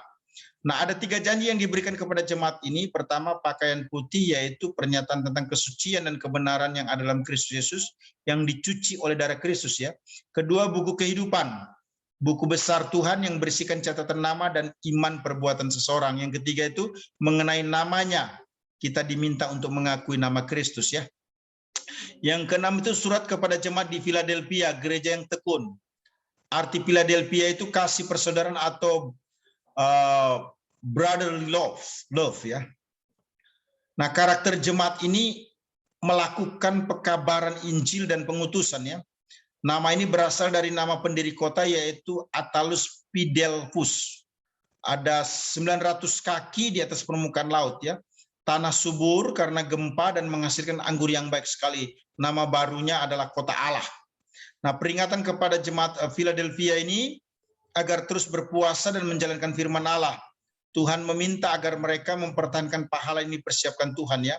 Nah, untuk mempertahankannya jemaat harus tetap kuat, taat pada firman Allah, tetap kokoh percaya pada Tuhan dan setia menantikan kedatangan Kristus. Jangan biarkan seorang pun dikatakan membuatmu kehilangan pahalamu. Kolose 2 ayat 18 ya. Biarlah pahalamu utuh. 2 Yohanes 1 ayat 8. Nah, Allah berjanji menjadi soko guru atau pilar ya, yang menunjuk pada tiang bait Allah atau rumah Tuhan. Allah akan menjadi kekuatan bagi jemaat ini. Kemudian ada yang namanya surat jemaat kepada jemaat di Laodikia. Ini jemaat yang suam-suam kuku. Laodikia artinya awam ya. Karakter jemaat ini ditunjukkan dengan kemurtadan. Jemaat ini terletak kira-kira 40 km dari tenggara Philadelphia ya. Nah, kota ini memiliki 3 jalan perdagangan utama sehingga kota ini menjadi pusat komersial dan keuangan yang sukses. Kota yang kaya ya. Tapi ada peringatan agar jemaat ini sekalipun kaya, harta bendanya itu sudah membuat buta sehingga tidak memiliki rasa malu secara spiritual ya. Jemaat ini jadi hambar, jadi suam-suam kuku, Wahyu 3:15. Nah, Tuhan menasihati jemaat ini seperti emas yang telah dimurnikan. Ada janji Tuhan dalam Matius 19 ayat 28, kata Yesus kepada mereka, aku berkata kepadamu sesungguhnya pada waktu penciptaan kembali apabila anak manusia bersemayam di atas tahta kemuliaan, kamu yang telah mengikut aku akan duduk di atas 12 tahta untuk menghakimi ke-12 suku Israel. Jadi janji yang dimaksudkan itu adalah mengizinkan untuk duduk bersama dia di atas tahtanya ya. Nah, itu yang menjadi hal penting terkait dengan jemaat-jemaat yang ada di Asia. Ada 7 jemaat. Nah, baik, saya akan lanjutkan dengan pengangkatan gereja ya. Pengangkatan gereja dan peristiwa-peristiwa yang mengikuti. Nah, segala sesuatu itu akan berakhir, termasuk kehidupan manusia yang bersifat sementara ini ya. Nah, orang percaya tentu menantikan janji dan pengharapan akan kehidupan kekal bersama dengan Kristus ya. Nah, oleh sebab itu orang percaya menanti dengan sabar saat-saat di mana umatnya atau gereja diangkat oleh Tuhan untuk menjadi mempelainya sehingga bersama-sama Tuhan selama-lamanya. Nah, apa sih yang dimaksudkan dengan pengertian pengangkatan gereja? Pengangkatan gereja itu atau kedatangan Tuhan yang disebut dengan rapture itu tindakan kekuatan Allah untuk membawa pergi saleh-salehnya atau gerejanya dari bumi ya, menyongsong Tuhan di angkasa untuk hidup selama-lamanya bersama dengan Allah. Nah, siapa yang dimaksudkan itu? Yang dimaksudkan itu adalah eklesia ya, atau umat Allah itu sendiri. Nah, ada pandangan beberapa pakar ya yang menyatakan tentang kedatangan Tuhan ya. Tapi menurut hemat saya kita sebaiknya melihat eksposisi Alkitab saja. Ya, sebagaimana dijelaskan di dalam 1 Tesalonika 4 ayat 13 sampai 18, Yohanes 14 ayat 1 sampai 4, 1 Korintus 15 ayat 51 sampai dengan ayat 52 ya. Nah, kalau Bapak Ibu perhatikan ketiga teks tersebut, maka yang pertama kedatangan Tuhan itu ditandai dengan seruan penghulu malaikat. Ini sesuai dengan teks 1 Tesalonika 4 ayat 13 sampai 16a ya. Nah, bukan hanya itu, tetapi juga yang kedua adalah kedatangan Tuhan ditandai dengan bunyi sangkakala Allah. Ini sesuai dengan teks 1 Tesalonika 4 ayat 16 bagian A ya. Kemudian yang ketiga itu kedatangan Tuhan ditandai dengan Tuhan sendiri turun dari sorga. Ini sesuai dengan teks 1 Tesalonika 4 ayat 16 bagian C ya. Kemudian yang keempat adalah kedatangan Tuhan ditandai dengan orang percaya yang telah mati dalam Yesus Kristus dibangkitkan. Ini sesuai dengan 1 Tesalonika 4 ayat 16 bagian D ya. Kemudian yang kelima adalah kedatangan Tuhan ditandai dengan orang percaya yang masih hidup diubahkan. Ini sesuai dengan 1 Korintus 15 ayat 51 sampai dengan 52 ya. Kemudian keenam kedatangan Tuhan ditandai dengan semua orang yang diangkat bersama-sama menyongsong Tuhan di angkasa. Ini sama dengan atau cocok dengan 1 Tesalonika 4 ayat 17 sampai dengan ayat yang ke-18. Ini dapat dikatakan satu kejadian yang menunjukkan satu peristiwa yang kronologi ya. Yang ketujuh adalah kedatangan Tuhan ditandai dengan semua orang percaya yang sudah diangkat dibawa ke sorga ya. Hal ini sesuai dengan teks Yohanes 14 ayat 1 sampai 4. Nanti kita berdiskusi berikut ya, sorga itu apakah eternal life, millennium, atau seperti apa? Ya. Oke. Selanjutnya kita perhatikan penempatan waktu tentang pengangkatan gereja ya. Ada 4 pandangan besar. Yang pertama disebut pre-tribulation rapture view, itu menjelaskan bahwa pengangkatan gereja terjadi sebelum tribulasi atau masa kekuasaan besar ya. Kedua, mid-tribulation view, mid-tribulation rapture view, pandangan yang menyetujui bahwa pengangkatan gereja terjadi di tengah-tengah tribulasi atau masa kekuasaan besar ya. Ketiga itu post-tribulation rapture view, pengangkatan gereja itu terjadi setelah tribulasi atau masa kekuasaan besar. Yang keempat itu partial rapture view ya. Pandangan yang menyetujui bahwa pengangkatan gereja terjadi sebagian yang mungkin saja bisa di tengah-tengah atau di akhir masa tribulasi atau pada masa kerajaan 1000 tahun. Gitu ya. Baik, selanjutnya kita perhatikan Kristus dan gereja di sorga. Ya, kalau kita perhatikan gereja atau eklesia tidak muncul lagi dalam Wahyu 4 sampai dengan 18 ya, karena telah diangkat bersama dengan Kristus sang mempelai laki-laki.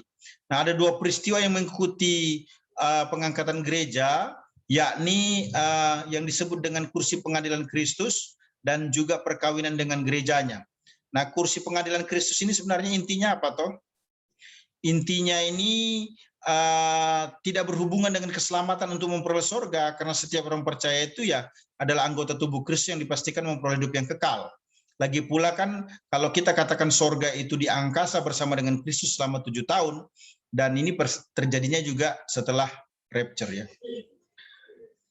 Nah, kemudian kita perhatikan ada kualifikasi untuk mendapatkan yang namanya reward ya. Kualifikasi, motivasi harus diperhatikan dalam pelayanan 2 Korintus 5 ayat 10 ya. Yang motivasinya benar, artinya melayani hanya karena mengasihi Allah, bukan karena ada kepentingan atau maksud yang jahat. Kedua, kualifikasi mutu ya. 1 Korintus 3 ayat 12 sampai dengan ayat 15, mutunya harus benar, tahan uji. Artinya melayani hanya karena kehendak Allah, bukan terbakar ya, atau tidak berkualitas. Yang ketiga adalah kualifikasi metode. Metodenya harus benar. Apa itu menguasai diri? Artinya melayani hanya karena mengandalkan Allah ya. Menguasai diri untuk berlari, fokus pada tujuan, dan bertinju fokus pada sasaran ya. Bukan mengandalkan diri sendiri atau tanpa tujuan. Nah, perhatikan ada 5 mahkota yang dijanjikan. Pertama, bagi yang mengalahkan manusia lama ya. Cek 1 Korintus 9 ayat 25, itu orang yang mengalahkan manusia lama. Menerima pahala atau yang disebut dengan mahkota abadi ya. Kemudian bagi yang memenangkan jiwa, sebagaimana nyatakan 1 Tesalonika 2 ayat 19, itu orang percaya yang memenangkan jiwa akan menerima pahala atau mahkota yang disebut mahkota kemegahan ya. Ketiga, bagi mereka yang menantikan kedatangan Kristus, sebagaimana dijelaskan dalam 2 Timotius 4 ayat yang ke-8, itu orang percaya yang menantikan kedatangannya rapture menerima pahala atau mahkota kebenaran ya. Kemudian selanjutnya itu yang keempat, bagi yang bertahan dalam penderitaan, sebagaimana dijelaskan dalam Yakobus 1:12 ya, akan mendapatkan mahkota ya. Mahkota yang disebut dengan mahkota kehidupan ya. Kemudian yang terakhir itu adalah bagi gembala jemaat, sebagaimana dijelaskan dalam 1 Petrus 5 ayat 4 ya. Orang yang menjadi gembala jemaat atau yang melayani dengan baik, dengan benar, akan mendapatkan yang namanya mahkota kemuliaan. Baik, selanjutnya kita perhatikan perkawinan Kristus dengan gerejanya. Ini menjadi gambaran tentang perkawinan mempelai pria dan perempuan, itu sebagaimana dijelaskan di dalam Alkitab ya. Ada banyak teks yang menjelaskan itu. Matius 22 ayat 1 sampai 4, pasal 25 ayat 1 sampai 13 dijelaskan ada undangan untuk menyongsong sang mempelai ya. Kemudian Efesus 5 ayat 22 sampai 7 digambarkan seperti hubungan suami dengan istri ya. Kristus dengan jemaat, Wahyu 3 yang ketiga ayat Wahyu 19 ayat 7 sampai 9, berbahagialah orang yang diundang dalam perjamuan kawin anak domba.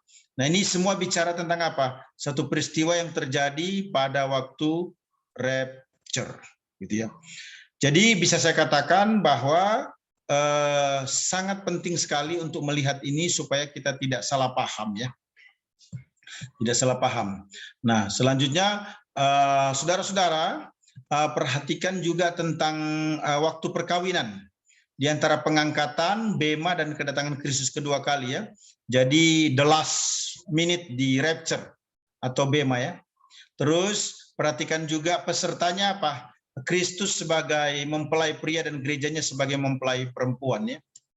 Nah, dapat saya katakan juga tempatnya di mana? Di sorga ya, bukan di bumi. Seperti yang dijelaskan dalam Matius 25 ayat 1 sampai 13 ya. Satu pengadilan yang pasal 25 ini terjadi di bumi, tetapi tempat perkawinan itu sendiri sebenarnya di sorga ya. Matius pasal 25 ini sebagai perbandingannya. Nah, yang saya mau sampaikan di sini ada 4 kronologi dari seluruh peristiwa yang ada, merupakan hal yang sangat penting ya. Pertama itu bicara tentang adanya rapture, jadi sesi kedua ini ya, dari eskatologi.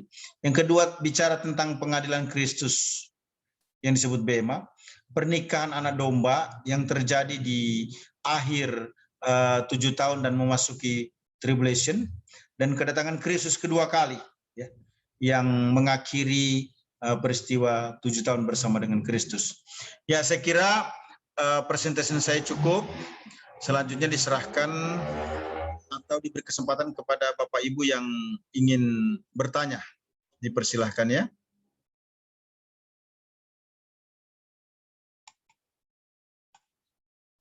Silahkan.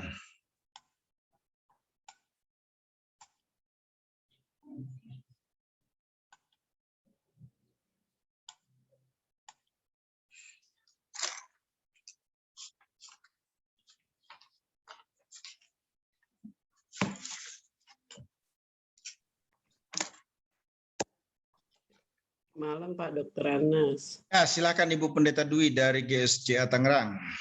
Iya. Saya hanya mau tanya kedatangan Tuhan Yesus yang kedua kali itu dihitungnya dari kapan ya? Ya, jadi bicara tentang kedatangan Tuhan itu kan sebenarnya ada dua ya.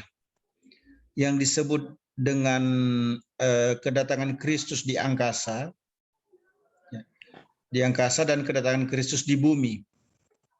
Nah, biasanya kalau kedatangan Kristus di angkasa ini disebut dengan rapture ya. Rapture umumnya disebut rapture. Kemudian kedatangan Kristus di bumi ini itu yang disebut dengan Kivo, kedatangan Kristus kedua kali. Nah, kalau kita bicara tentang kapan kedatangan Kristus kedua kali di bumi, itu kalau kita perhatikan masanya setelah terjadi peristiwa yang disebut rapture. Kapan itu? 7 tahun. Nah, cuma kapan peristiwa 7 tahun ini merupakan satu peristiwa yang disebut dengan sesuatu yang sangat misteri. Hanya Tuhan, Allah saja yang tahu akan hal tersebut. Nah, kalau kita berbicara tentang tanda-tanda, hampir dapat dikatakan tidak ada lagi tanda yang harus menunggu untuk terjadinya rapture. Nah, kalau begitu, apa yang bisa kita pahami dari hal ini? Artinya kasih karunia Allah lah yang membuat kedatangan Kristus di angkasa menjemput kita sebagai sale-salenya itu belum terjadi. Maka apa yang harus dilakukan? Penginjilan harus disemarakkan. Karena kesempatan untuk mendapatkan kepastian hidup yang kekal itu hanya ketika di bumi orang itu menerima Yesus sebagai Tuhan dan Juru Selamat pribadi. Sekaligus yang kedua juga ini menjadi warning bagi gereja untuk lebih hidup setia dan saleh, memuliakan dan menyenangkan hati Allah, dan melayani Tuhan dengan komitmen yang full.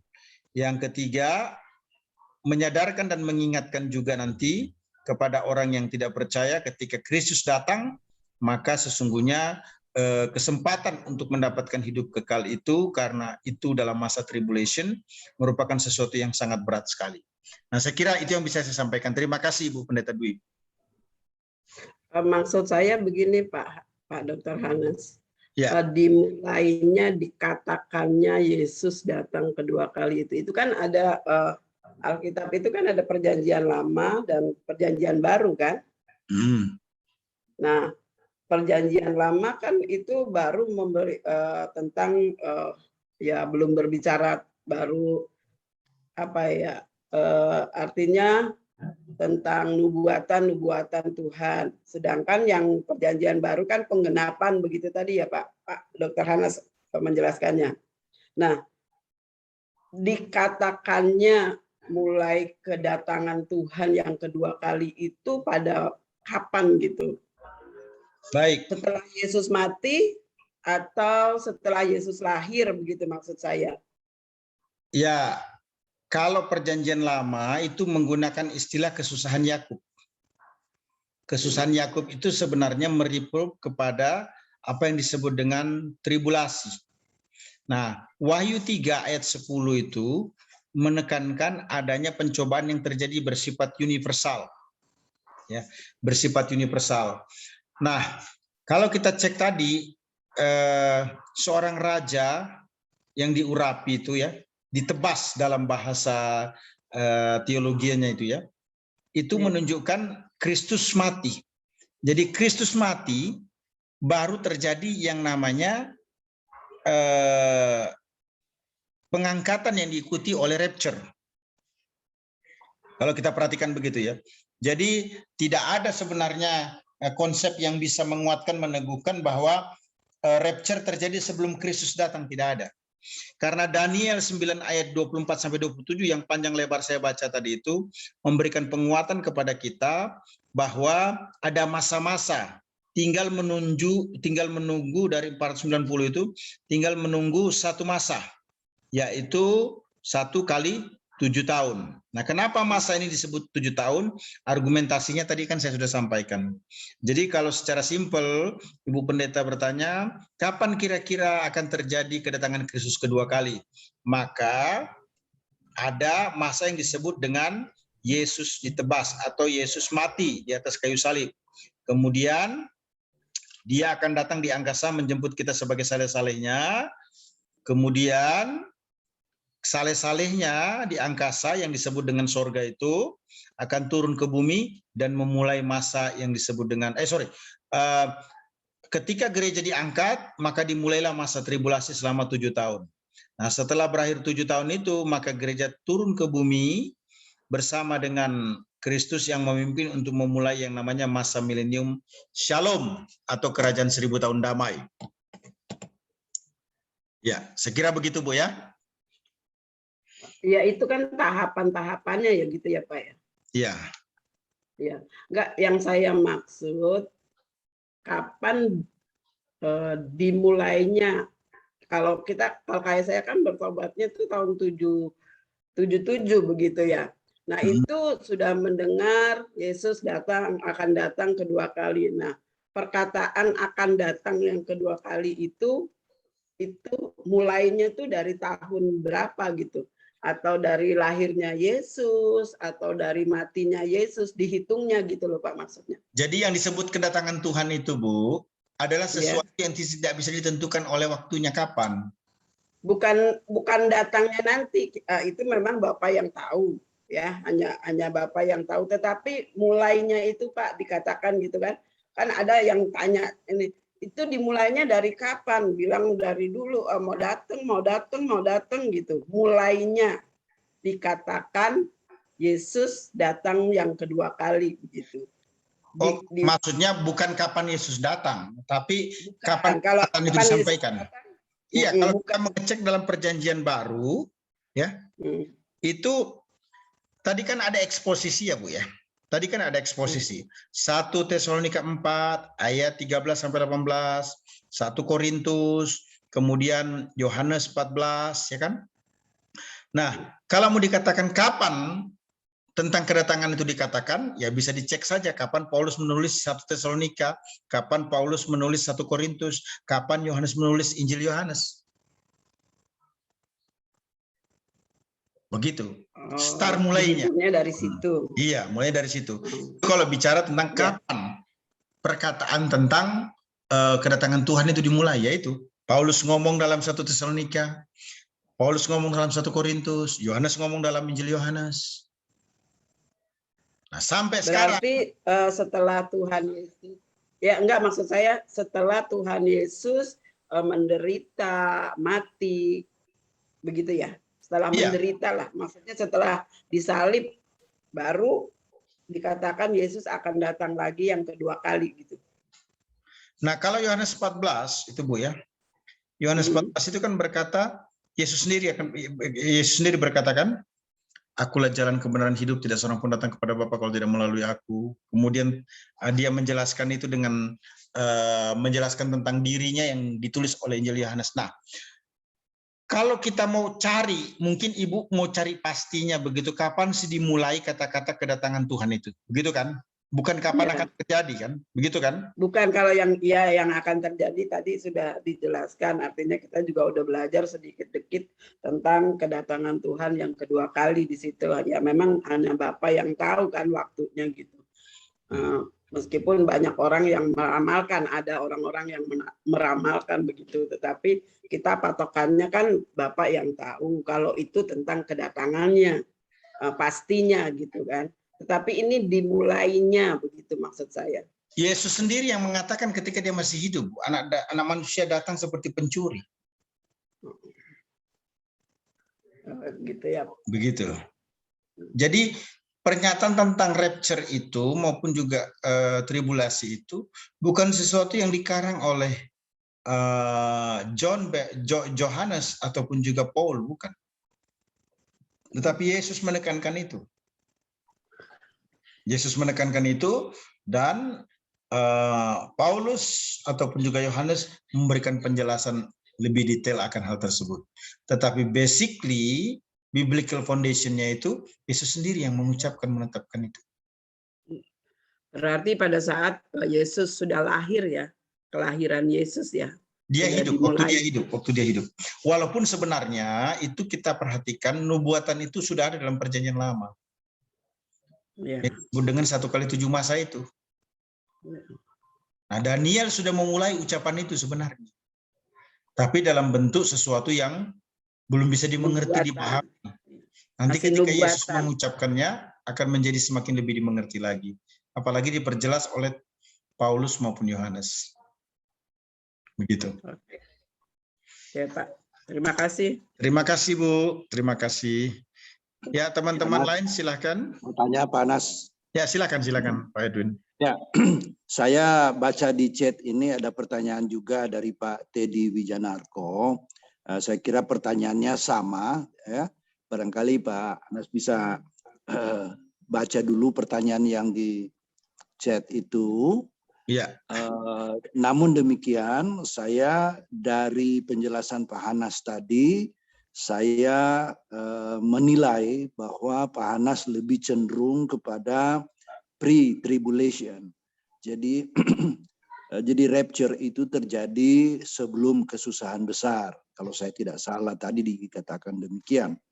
Ya. Namun demikian ada begitu banyak argumentasi juga yang mengatakan bahwa rapture itu terjadi setelah post-tribulation dengan banyak ayat yang diberikan alasan. Sementara kalau saya lihat dalam pre-tribulation itu alasan yang paling banyak dipegang itu adalah pada di 1 Tesalonika pasal 4 itu, ya kan, ayat 13 sampai 18 gitu ya.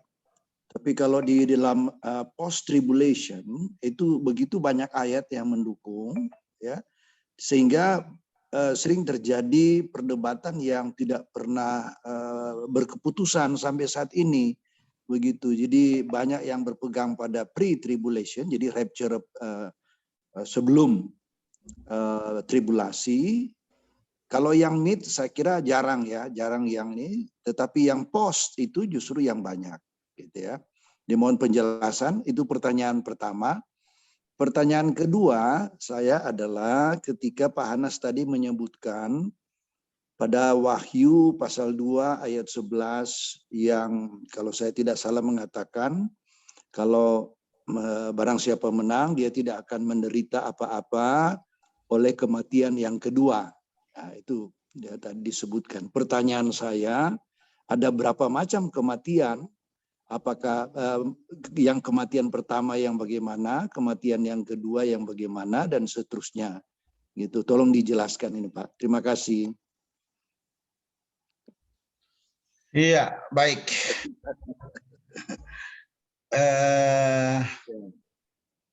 Saya jelaskan dulu terkait dengan pandangan soal rapture ya. Pandangan soal rapture. Nah, pandangan soal rapture ini memang ada 4 ya. Pre-tribulation view, kemudian mid-tribulation view, kemudian post-tribulation view, kemudian partial rapture view. Kira-kira begitu kan? Nah, kalau mau dibilang kajian, tentu semuanya datanya seimbang. Datanya seimbang dalam artian begini, namanya juga kajian. Dengan demikian bisa dipastikan bahwa semua orang bisa berargumentasi sehingga lebih elok kalau kita berkata masing-masing sebenarnya semua punya argumen. Punya argumen dengan tentu memberikan argumentasi yang tepat. Memberikan argumentasi yang tepat. Memberikan argumentasi yang tepat itu artinya berdasarkan pandangan orang itu sendiri. Gitu ya. Nah, timbul pertanyaan, kecenderungan saya ada di mana? Kenapa? Karena bagi saya Wahyu 3 ayat 10 itu sebenarnya harga mati. Saya baca dulu ya, supaya enak ini ya, saya jelaskan. Kita berbeda itu it's okay ya, no problem ya. Karena keberbedaan itu menunjukkan bahwa kita serius terhadap kebenaran firman Tuhan ya. Saya bacakan pelan-pelan teksnya ya. Wahyu 3 ayat 10 berkata, karena engkau menuruti firman-Ku untuk tekun menantikan Aku, maka Aku pun akan melindungi engkau dari hari pencobaan yang akan datang atas seluruh dunia untuk mencobai mereka yang diam di bumi. Nah, ada dua hal yang saya mau tekankan di sini. Melindungi yang dimaksudkan di sini dalam bahasa Indonesia itu bukan protection. Bukan protection. Protection itu artinya orang itu ada dalam kesusahan, kesulitan, dia diproteksi. Jadi ada dalam peristiwa atau kejadian itu. Mengapa? Karena ayat selanjutnya itu memberikan penguatan. Akan datang seluruh dunia untuk mencoba mereka yang diam di bumi. Jadi sebenarnya tribulasi itu sifatnya pencobaan. Bukan ujian. Yang dimaksudkan dengan pencobaan itu apa? Memang Yakobus berkata pencobaan-pencobaan yang kamu alami adalah biasa. Tapi secara teologi pencobaan itu bernuansa negatif, bukan bernuansa positif. Yakobus semestinya juga sebenarnya dipahami sebagai ujian dalam konteks berbahasa Indonesia. Demikian pula Wahyu 3 ayat 10. Dengan demikian Tuhan tidak pernah mencobai, menguji ia. Nah, peristiwa tribulation yang dimaksudkan di sini bukan local nation. Tapi ini satu peristiwa yang terjadi secara bersamaan. Dan itu belum pernah terjadi. Kecuali peristiwa Nuh. Walau waktu peristiwa tsunami di Aceh, mungkin waktu itu saya lagi makan capcay. Lagi happy, lagi bahagia. Terjadinya itu di mana? Di Aceh, Jakarta enggak. Apalagi peristiwa-peristiwa yang terjadi di dunia ini, gempa bumi itu dari dulu, banjir itu dari dulu, kebakaran itu dari dulu, berbagai peristiwa bencana alam yang terjadi itu dari dulu, dan itu tidak pernah terjadi secara bersamaan pasca peristiwa air bah. Belum ada catatan sejarah yang menyatakan ada peristiwa yang hebat, yang dahsyat. Kalau kita perhatikan itu, kedatangan Tuhan kedua kali itu diawali dengan satu peristiwa yang sangat mengerikan. Manusia berkata kepada gunung, timpalah kami, tapi kematian dicabut. Ada bencana petaka yang terjadi secara bersamaan. Dan itu belum pernah terjadi. Ya. Ini pandangan saya. Jadi kita kalau berbeda, I think it's okay lah ya. Yang penting Yesus juru selamat satu-satunya. Gereja sebagai mempelai itu sangat dikasihi, sangat dicintai. Jadi orang Manado bilang teks DP Gacok. Itu apa itu ya? Teks unggulan utama, salahlah kelompok komunitas Tribulation View itu kalau tidak menggunakan Wahyu 3:10. Begitu. Dengan mengangkat argumentasi bahwa peristiwa tribulation itu bukanlah peristiwa untuk body Christ Church. Sebab gereja memang sudah diangkat untuk hal tersebut. Nah, kemudian bicara tentang kematian. Saya baca dulu ya supaya enak ya. Wahyu 2 ayat 11 yang ditanyakan Pak Edwin tadi ya. Siapa yang bertelinga hendaklah ia mendengarkan apa yang dikatakan Roh kepada jemaat-jemaat. Barang siapa menang, ia tidak akan menderita apa-apa oleh kematian yang kedua. Nah, tadi sudah dikatakan bahwa jemaat Smyrna ini kan jemaat yang merupakan bagian dari salah satu jemaat dari 7 jemaat yang ada di Asia ya. Ada pujian sebenarnya bagi jemaat yang ada di Smyrna ini. Ada pujian juga, ada peringatan juga bagi jemaat yang ada di Smyrna ini. Ya, satu-satunya jemaat yang istilahnya itu tidak mendapatkan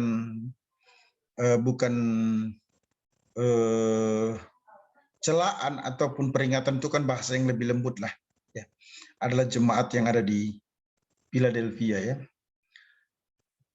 Nah, jemaat Smyrna ini kan adalah jemaat yang mengalami penganiayaan ya. Jemaat yang mengalami penyiksaan atau martir. Jadi, jemaat yang kaya makmur. Tuhan mengangkat jemaat Smyrna sebagai contoh jemaat yang mengalami kepahitan. Sebenarnya kan begitu kan?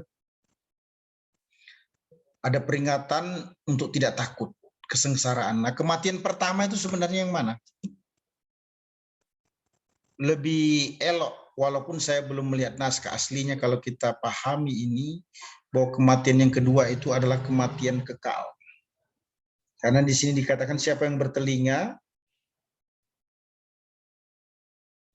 hendaklah ia mendengar apa yang dikatakan Roh kepada jemaat-jemaat. Barang siapa menang, ia tidak akan menderita apa-apa oleh kematian yang kedua.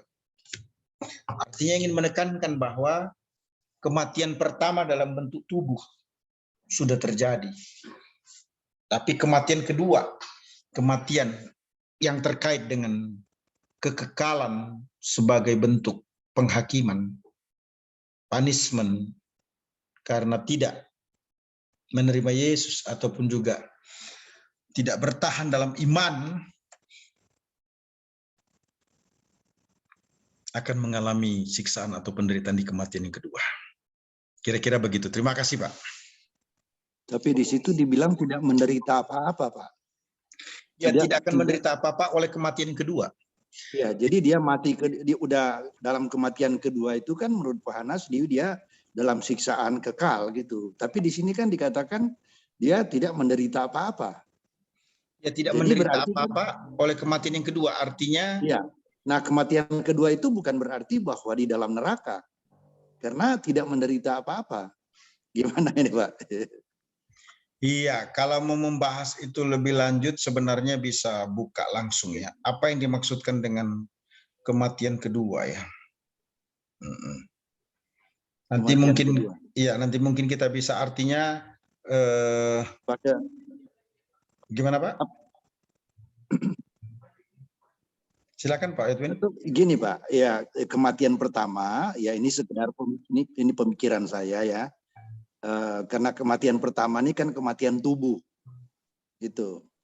Jadi tubuh kita yang mati misalnya, ini kan kematian pertama. Jadi berarti setelah itu kita kan tinggal jiwa ya, roh kita kan kembali kepada Allah. Jadi berarti jiwa kita ini ya yang nanti akan mati, ya mati. Tetapi kan mati ini ada dua. Kalau dikatakan tidak menderita apa-apa, berarti dia ya, roh itu pada kematian kedua berarti diubah menjadi tubuh kemuliaan itu tidak lagi menjadi tubuh yang belum dirubah gitu, tidak menderita apa-apa. Artinya bahwa dia akan masuk surga karena kata-katanya adalah bila barang siapa menang. Ya, kalau dia menang kan berarti akhirnya kan positif. Ya, positif artinya dia masuk surga.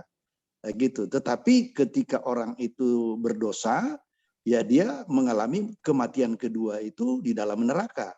Karena kematian pertama kematian tubuh, kematian kedua ya dia di dalam neraka. Mungkin begitu. Karena di sini kan ayat yang 11 itu mengatakan bahwa barang siapa menang, dia tidak. Berarti kan barang siapa menang.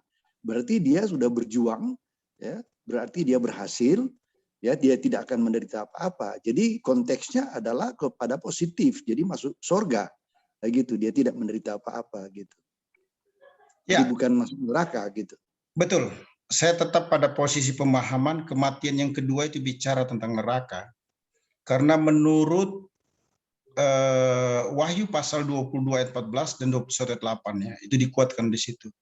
Jadi janji mengenai kematian yang kedua ini memang agak aneh karena kita sudah percaya bahwa setiap orang yang percaya dalam Kristus pasti tidak akan menderita kematian yang kedua.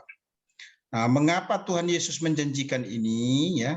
Sebenarnya ini ada maksud Tuhan, yaitu karena kita setia akan memperoleh bukan hanya perlindungan dari kematian yang kedua. Itu sebenarnya penyebab karena kata kematian kedua itu dijelaskan. Jadi bukan hanya bicara tentang perlindungan dari kematian kedua itu ke neraka, tetapi juga kebahagiaan kekal. Nah, ini sebenarnya gaya bahasa di dalam bahasa Yunani saja yang mengalami kesulitan diterjemahkan ke dalam bahasa Indonesia ya. Jadi dalam sastra Yunani itu besarnya sesuatu itu seringkali ditekankan dengan berkata bahwa hal itu tidak kecil. Itu contohnya ya. Misalnya Pak, besarnya sesuatu itu dikatakan apa? Tidak kecil. Nah, jadi ketika ingin menjelaskan pada kematian kedua itu sebenarnya ingin menekankan tentang neraka yang tidak akan dialami ya, tidak akan dialami atau tidak akan mengalami penderitaan kematian seperti pada kematian pertama, begitu. Makanya ada istilah apa? Kematian kedua, gitu ya.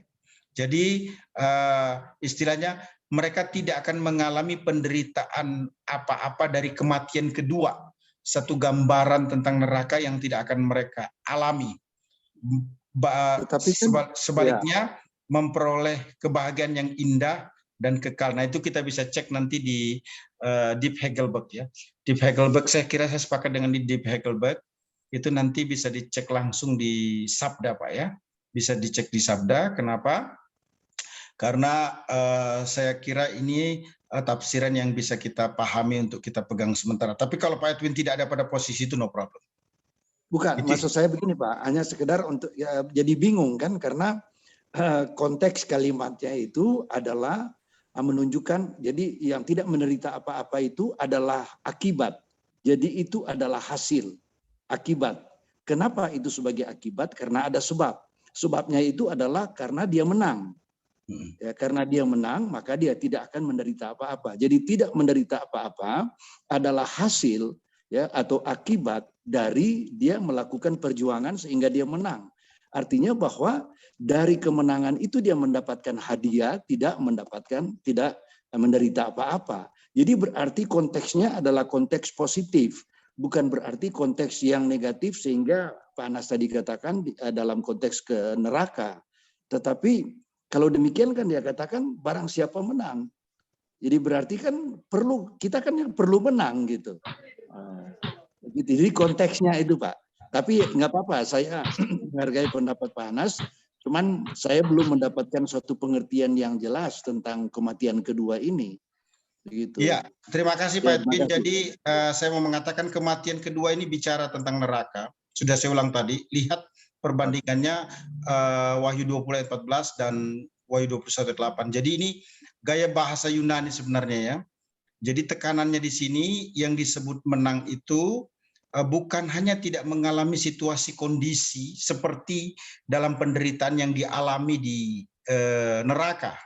Karena ini kan konteksnya bicara tentang jemaat Smyrna yang mengalami kesusahan kesulitan ya. Tetapi bicara tentang kebahagiaan yang diperoleh bersama dengan Tuhan. Itu sebabnya dikatakan tidak menderita apa-apa oleh kematian yang kedua. Tadi saya sudah mengomong untuk membandingkan dalam tata bahasa Yunani itu kalau dia bilang kecil maka dibandingkan dengan besar. Nah, untuk membandingkan antara kehidupan tidak ada penderitaan nantinya itu seperti apa cara membandingkannya? Nah, Yohanes mencoba untuk dengan sastranya menggunakan kata kematian yang kedua. Jadi kematian kedua ini ingin memberikan penekanan tidak mengalami satu penderitaan, kesesakan, tekanan lagi nantinya.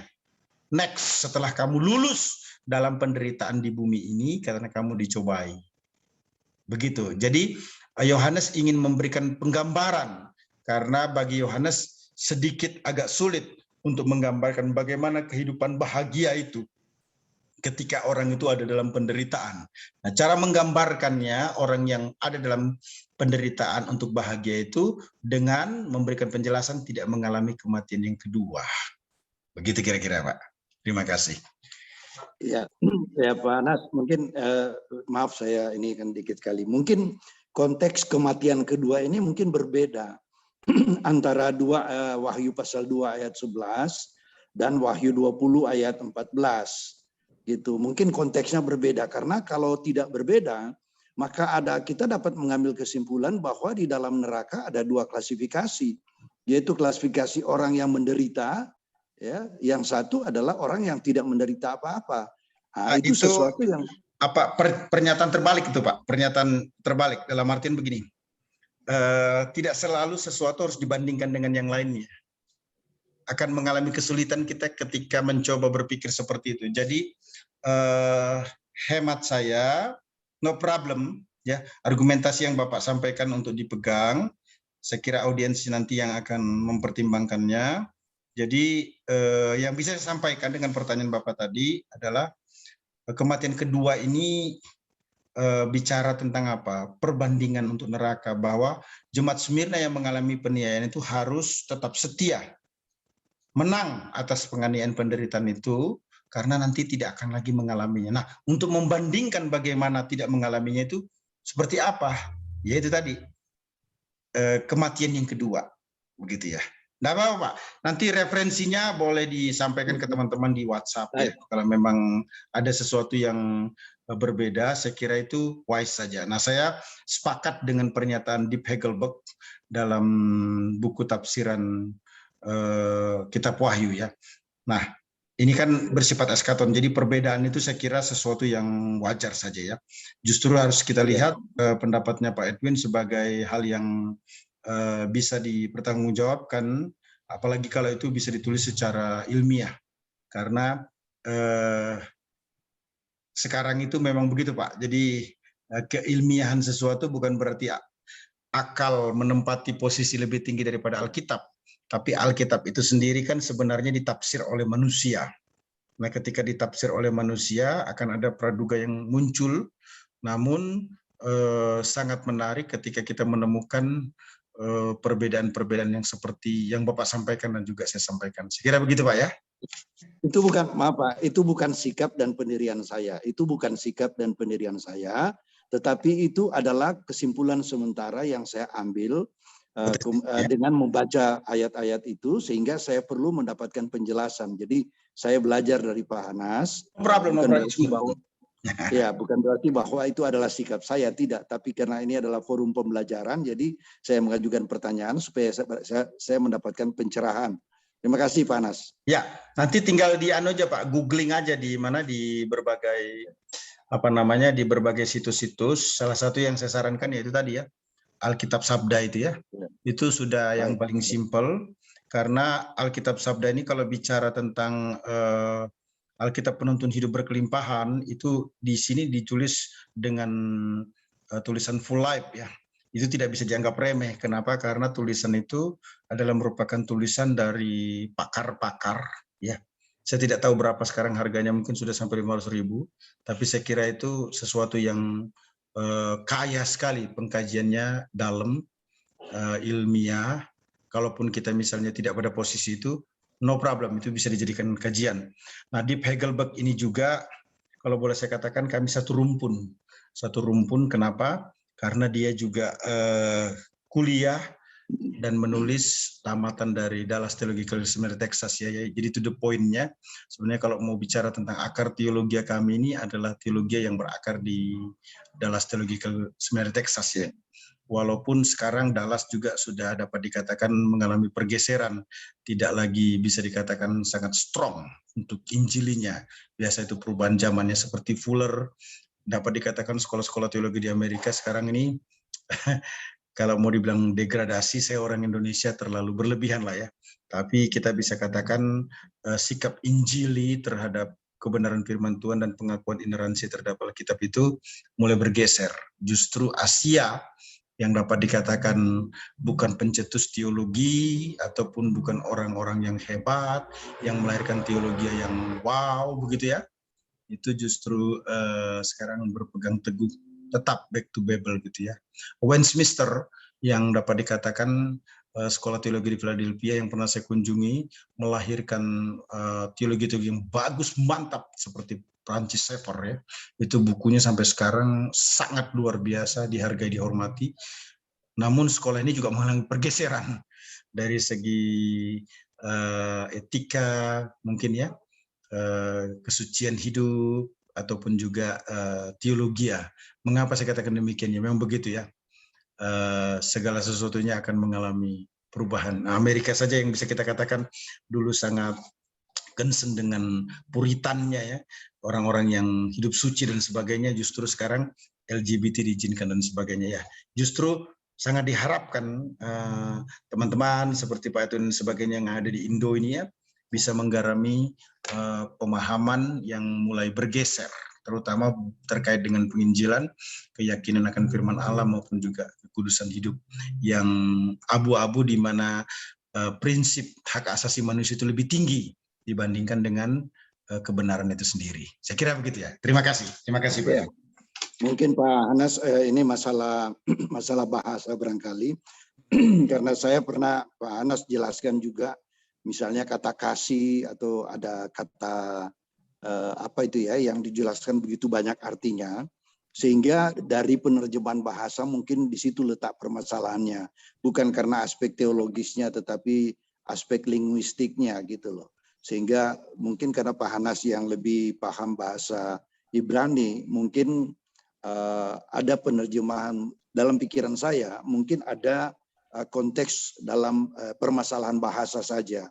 Jadi bukan karena teologisnya, bukan karena second death itu kita lihat sebagai suatu teologinya, tetapi mungkin masalah bahasa yang mungkin dalam bahasa Ibrani itu ada pengertian yang berbeda antara Wahyu 2 ayat 11 dengan Wahyu 20 ayat 14 itu. Ya, terima kasih. Terima kasih. Ya. Terima kasih Pak Edwin. Terima kasih banyak. The last one question mungkin kalau ada silahkan. Ini sudah apa nih kalau di Jakarta WIB masih 658 ya. Tapi kalau di Wita sudah 6758. Ya, Ibu Ogrid mau kasih statement mungkin? Silakan Sister kita Ogrid. Pas dulu Pak. Dengar-dengar dan belajar. Luar biasa. Gitu ya. Oke, silakan yang lain.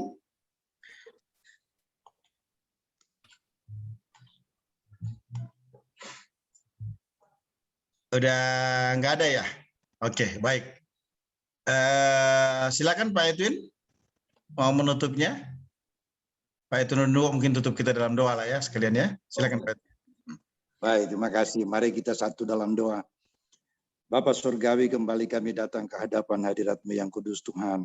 Kami mengucap syukur limpah terima kasih untuk petang malam hari ini Tuhan, kembali kami ditempa, dididik, diajarkan kebenaran firman-Mu Tuhan oleh Pendeta Dr. Hanas. Mari Tuhan urapi, tambahkan pengetahuan yang luar biasa kepada Dr. Hanas sehingga kami semakin diajarkan, semakin kami mengerti, sehingga kami boleh juga menjadi pelaku-pelaku kebenaran firman Tuhan.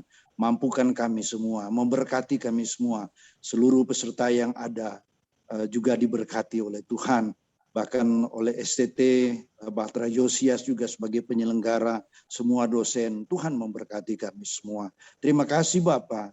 Kiranya pelajaran-pelajaran selanjutnya akan datang juga Tuhan pimpin, bimbing kami, dan biarlah kami boleh selalu taat dan setia kepadamu. Amin. Terima kasih Bapak, di dalam nama Yesus Kristus kami berdoa dan mengucap syukur. Haleluya. Amin. Amin. Amin. Shalom semuanya.